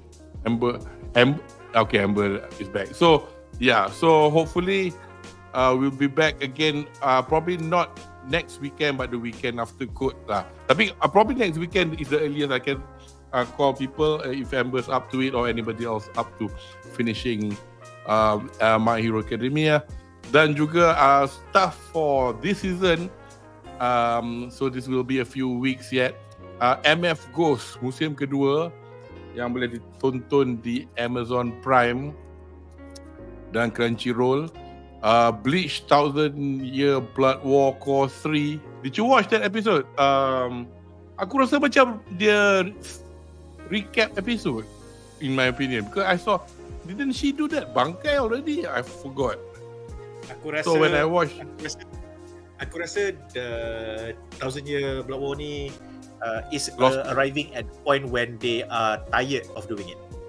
So it started with a lot of vigor because it's renewed purpose to betulkan balik the ending, but it has reached a point yang it's not about the effort, but it's about the story itself is a bit dry. So now they orang macam alamak, macam mana ni, kita dah tak boleh ubah banyak sangat, and I feel that's how I feel. That is where the it still look good lah, tapi aku macam let's hope it's not gonna go dah. Sayang lah, kau you did hate all these years, kau tarik Taito Kubo to come to work on the, takkanlah kau nak F it up again.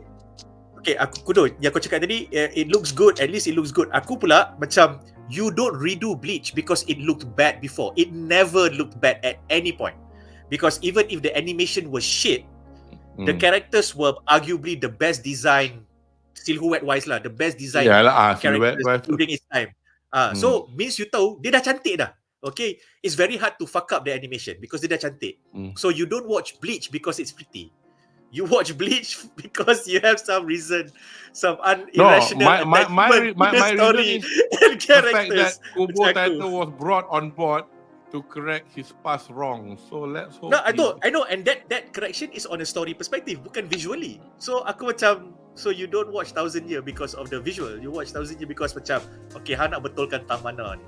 Yalah, tapi at the same point, takkanlah Piero nak buat kaki lah. We want to make the story adalah tapi kalau macam kau cakap at least it looks good, means like macam, do you guys really have no idea what you want to do with this 1000 Year Blood Storm? Because you just really look good. You did not like fix the story. Let's hope lah. It's only one episode. Kau tak tengok Amber? Kau ni cerita a bit uncle. Okay lah. Have you watched this before? Dia macam dia dah pangkah Bleach sebab ending macam dia kau tahu relationship aku dengan Bleach macam mana tau. Aku bila dah masuk lawan Quincy, Johabak, Division Zero, all the Soul Society punya big hitter kena clown macam tu je. Makin lama aku duduk baca tu macam, Pak, so tired this shit. Lepas tu lah sekali aku macam, you know what, fuck this shit, I'm not reading anymore. Lepas tu macam, dah habis. Sial betul. Betul. Aku baca sampai habis because macam my story with Bleach yang aku cakap banyak kali is that aku masa kat uni aku tengok the first episode, lepas tu aku rasa macam try hardnya anime ni. Dia diselamatkan Shinigami tu macam tak ada power, Shinigami bagi badge, dia release power sebab dia macam sesuai. And then I stopped watching. I ignored it for like 3, 4, 5 years, close to 10 years. Lepas tu, and that was in 2000. And then in 2008, 2009 pergi beraya kat rumah, cousin aku cakap, oh uncle, you watch anime as well? Yeah, what do you guys watch? Say, oh, we watch Bleach and we listen to Glay. Aku macam, hai budak-budak. Itu macam, I don't like Bleach. Masuk office, a year later, staff kata, boss, you tak baca Bleach ke? Ya. Bleach best lah. I tengok anime first. Jangan tengok anime, boss, you just baca Bleach. So aku macam, okay, you're my staff, I will oblige. Seminggu 300 isu Zrup macam tu. So that's my Bleach story. So when the ending was like that, aku macam, kau ni kan you brought me in and then you give me this Kubo, why? But I will love it because I like Bleach more than Naruto, but the reading experience Naruto was so much more satisfying. Okay, aku nak jawab soalan ni je sekejap. Ni bukan cerita lama. Devil May Cry ke? Dia dah Amber buat retrospektif lah. Kudo panggil Amber buat retrospektif. Dia dah tengok DMC. Devil May Cry. Anime, video game adaptation. Video game. But bukan dia orang dah buat ke years ago? Or are they making it again or something? I think this is the first I'm hearing it. Is It's the first time I'm hearing it. 2019 Aku dah nampak banyak kali sebab the game banyak lalu kat aku. Masa aku tak main tapi banyak lalu kat aku. Because when it was huge, it was when it was popular when Hellsing was still popular. So at that time, Hellsing punya style of animation of character design, very sharp edges, sharp jawlines. See, this is what I meant. Because it says here, Devil May Cry, the animated series, 2007. Action, season 1. Pernah ada. And it's not... The game was huge. The game famous gila kot. So, I'm not too sure lah. Tapi, I'm not a fan of the IP. So, I'm like, neither here nor there lah nak cover ke tak. Aku more of a... I cover what I like to cover. Because I'll not enjoy doing things that I don't watch or read, or it's kind of pointless lah. I leave that to other people or other channels to do it. So, pada anda yang nak tengok apa-apa lagi yang kami akan ni, sila suka langgan dan the usuals lah untuk mendapat maklumat tentang tarikh dan masa stream langsung kami dan juga share lah any of the videos that we've done thus far. Pada anda yang baru ke sesi kami, jangan lupa untuk melanggan, berkongsi dan tenyeh butang like untuk kedua-dua laman YouTube Sama of Chaos dan Buzz Pop TV, laman pop culture sukan main Malaysia, supaya anda tidak ketinggalan untuk sesi kami yang akan datang. Dan jika anda ingin menonton sesi-sesi kami yang sebelum ini, selain dari arcade yang mengandungi sesi ulasan stream yang penuh, laman YouTube Sama of Chaos juga mengandungi video ringkas yang mengambil tema spesifik dari perbincangan kami yang lampau. So, terima kasih sekali lagi untuk anda kerana sudi bersama kami on this late Saturday night, kata orang Melayu. Kepada rakan panel saya hari ini, Otsukare sama Desta, Munif, Malek, thank you. Jamal, Raslan, thank you. Dan juga K1 Fighting dari Geeks Frequency, terima kasih kerana meluangkan masa anda. Dan saya Kudo Maharizu, ijo desu, mata tore. Okay guys, thanks a lot. See you in the next session. Yo, sayonara.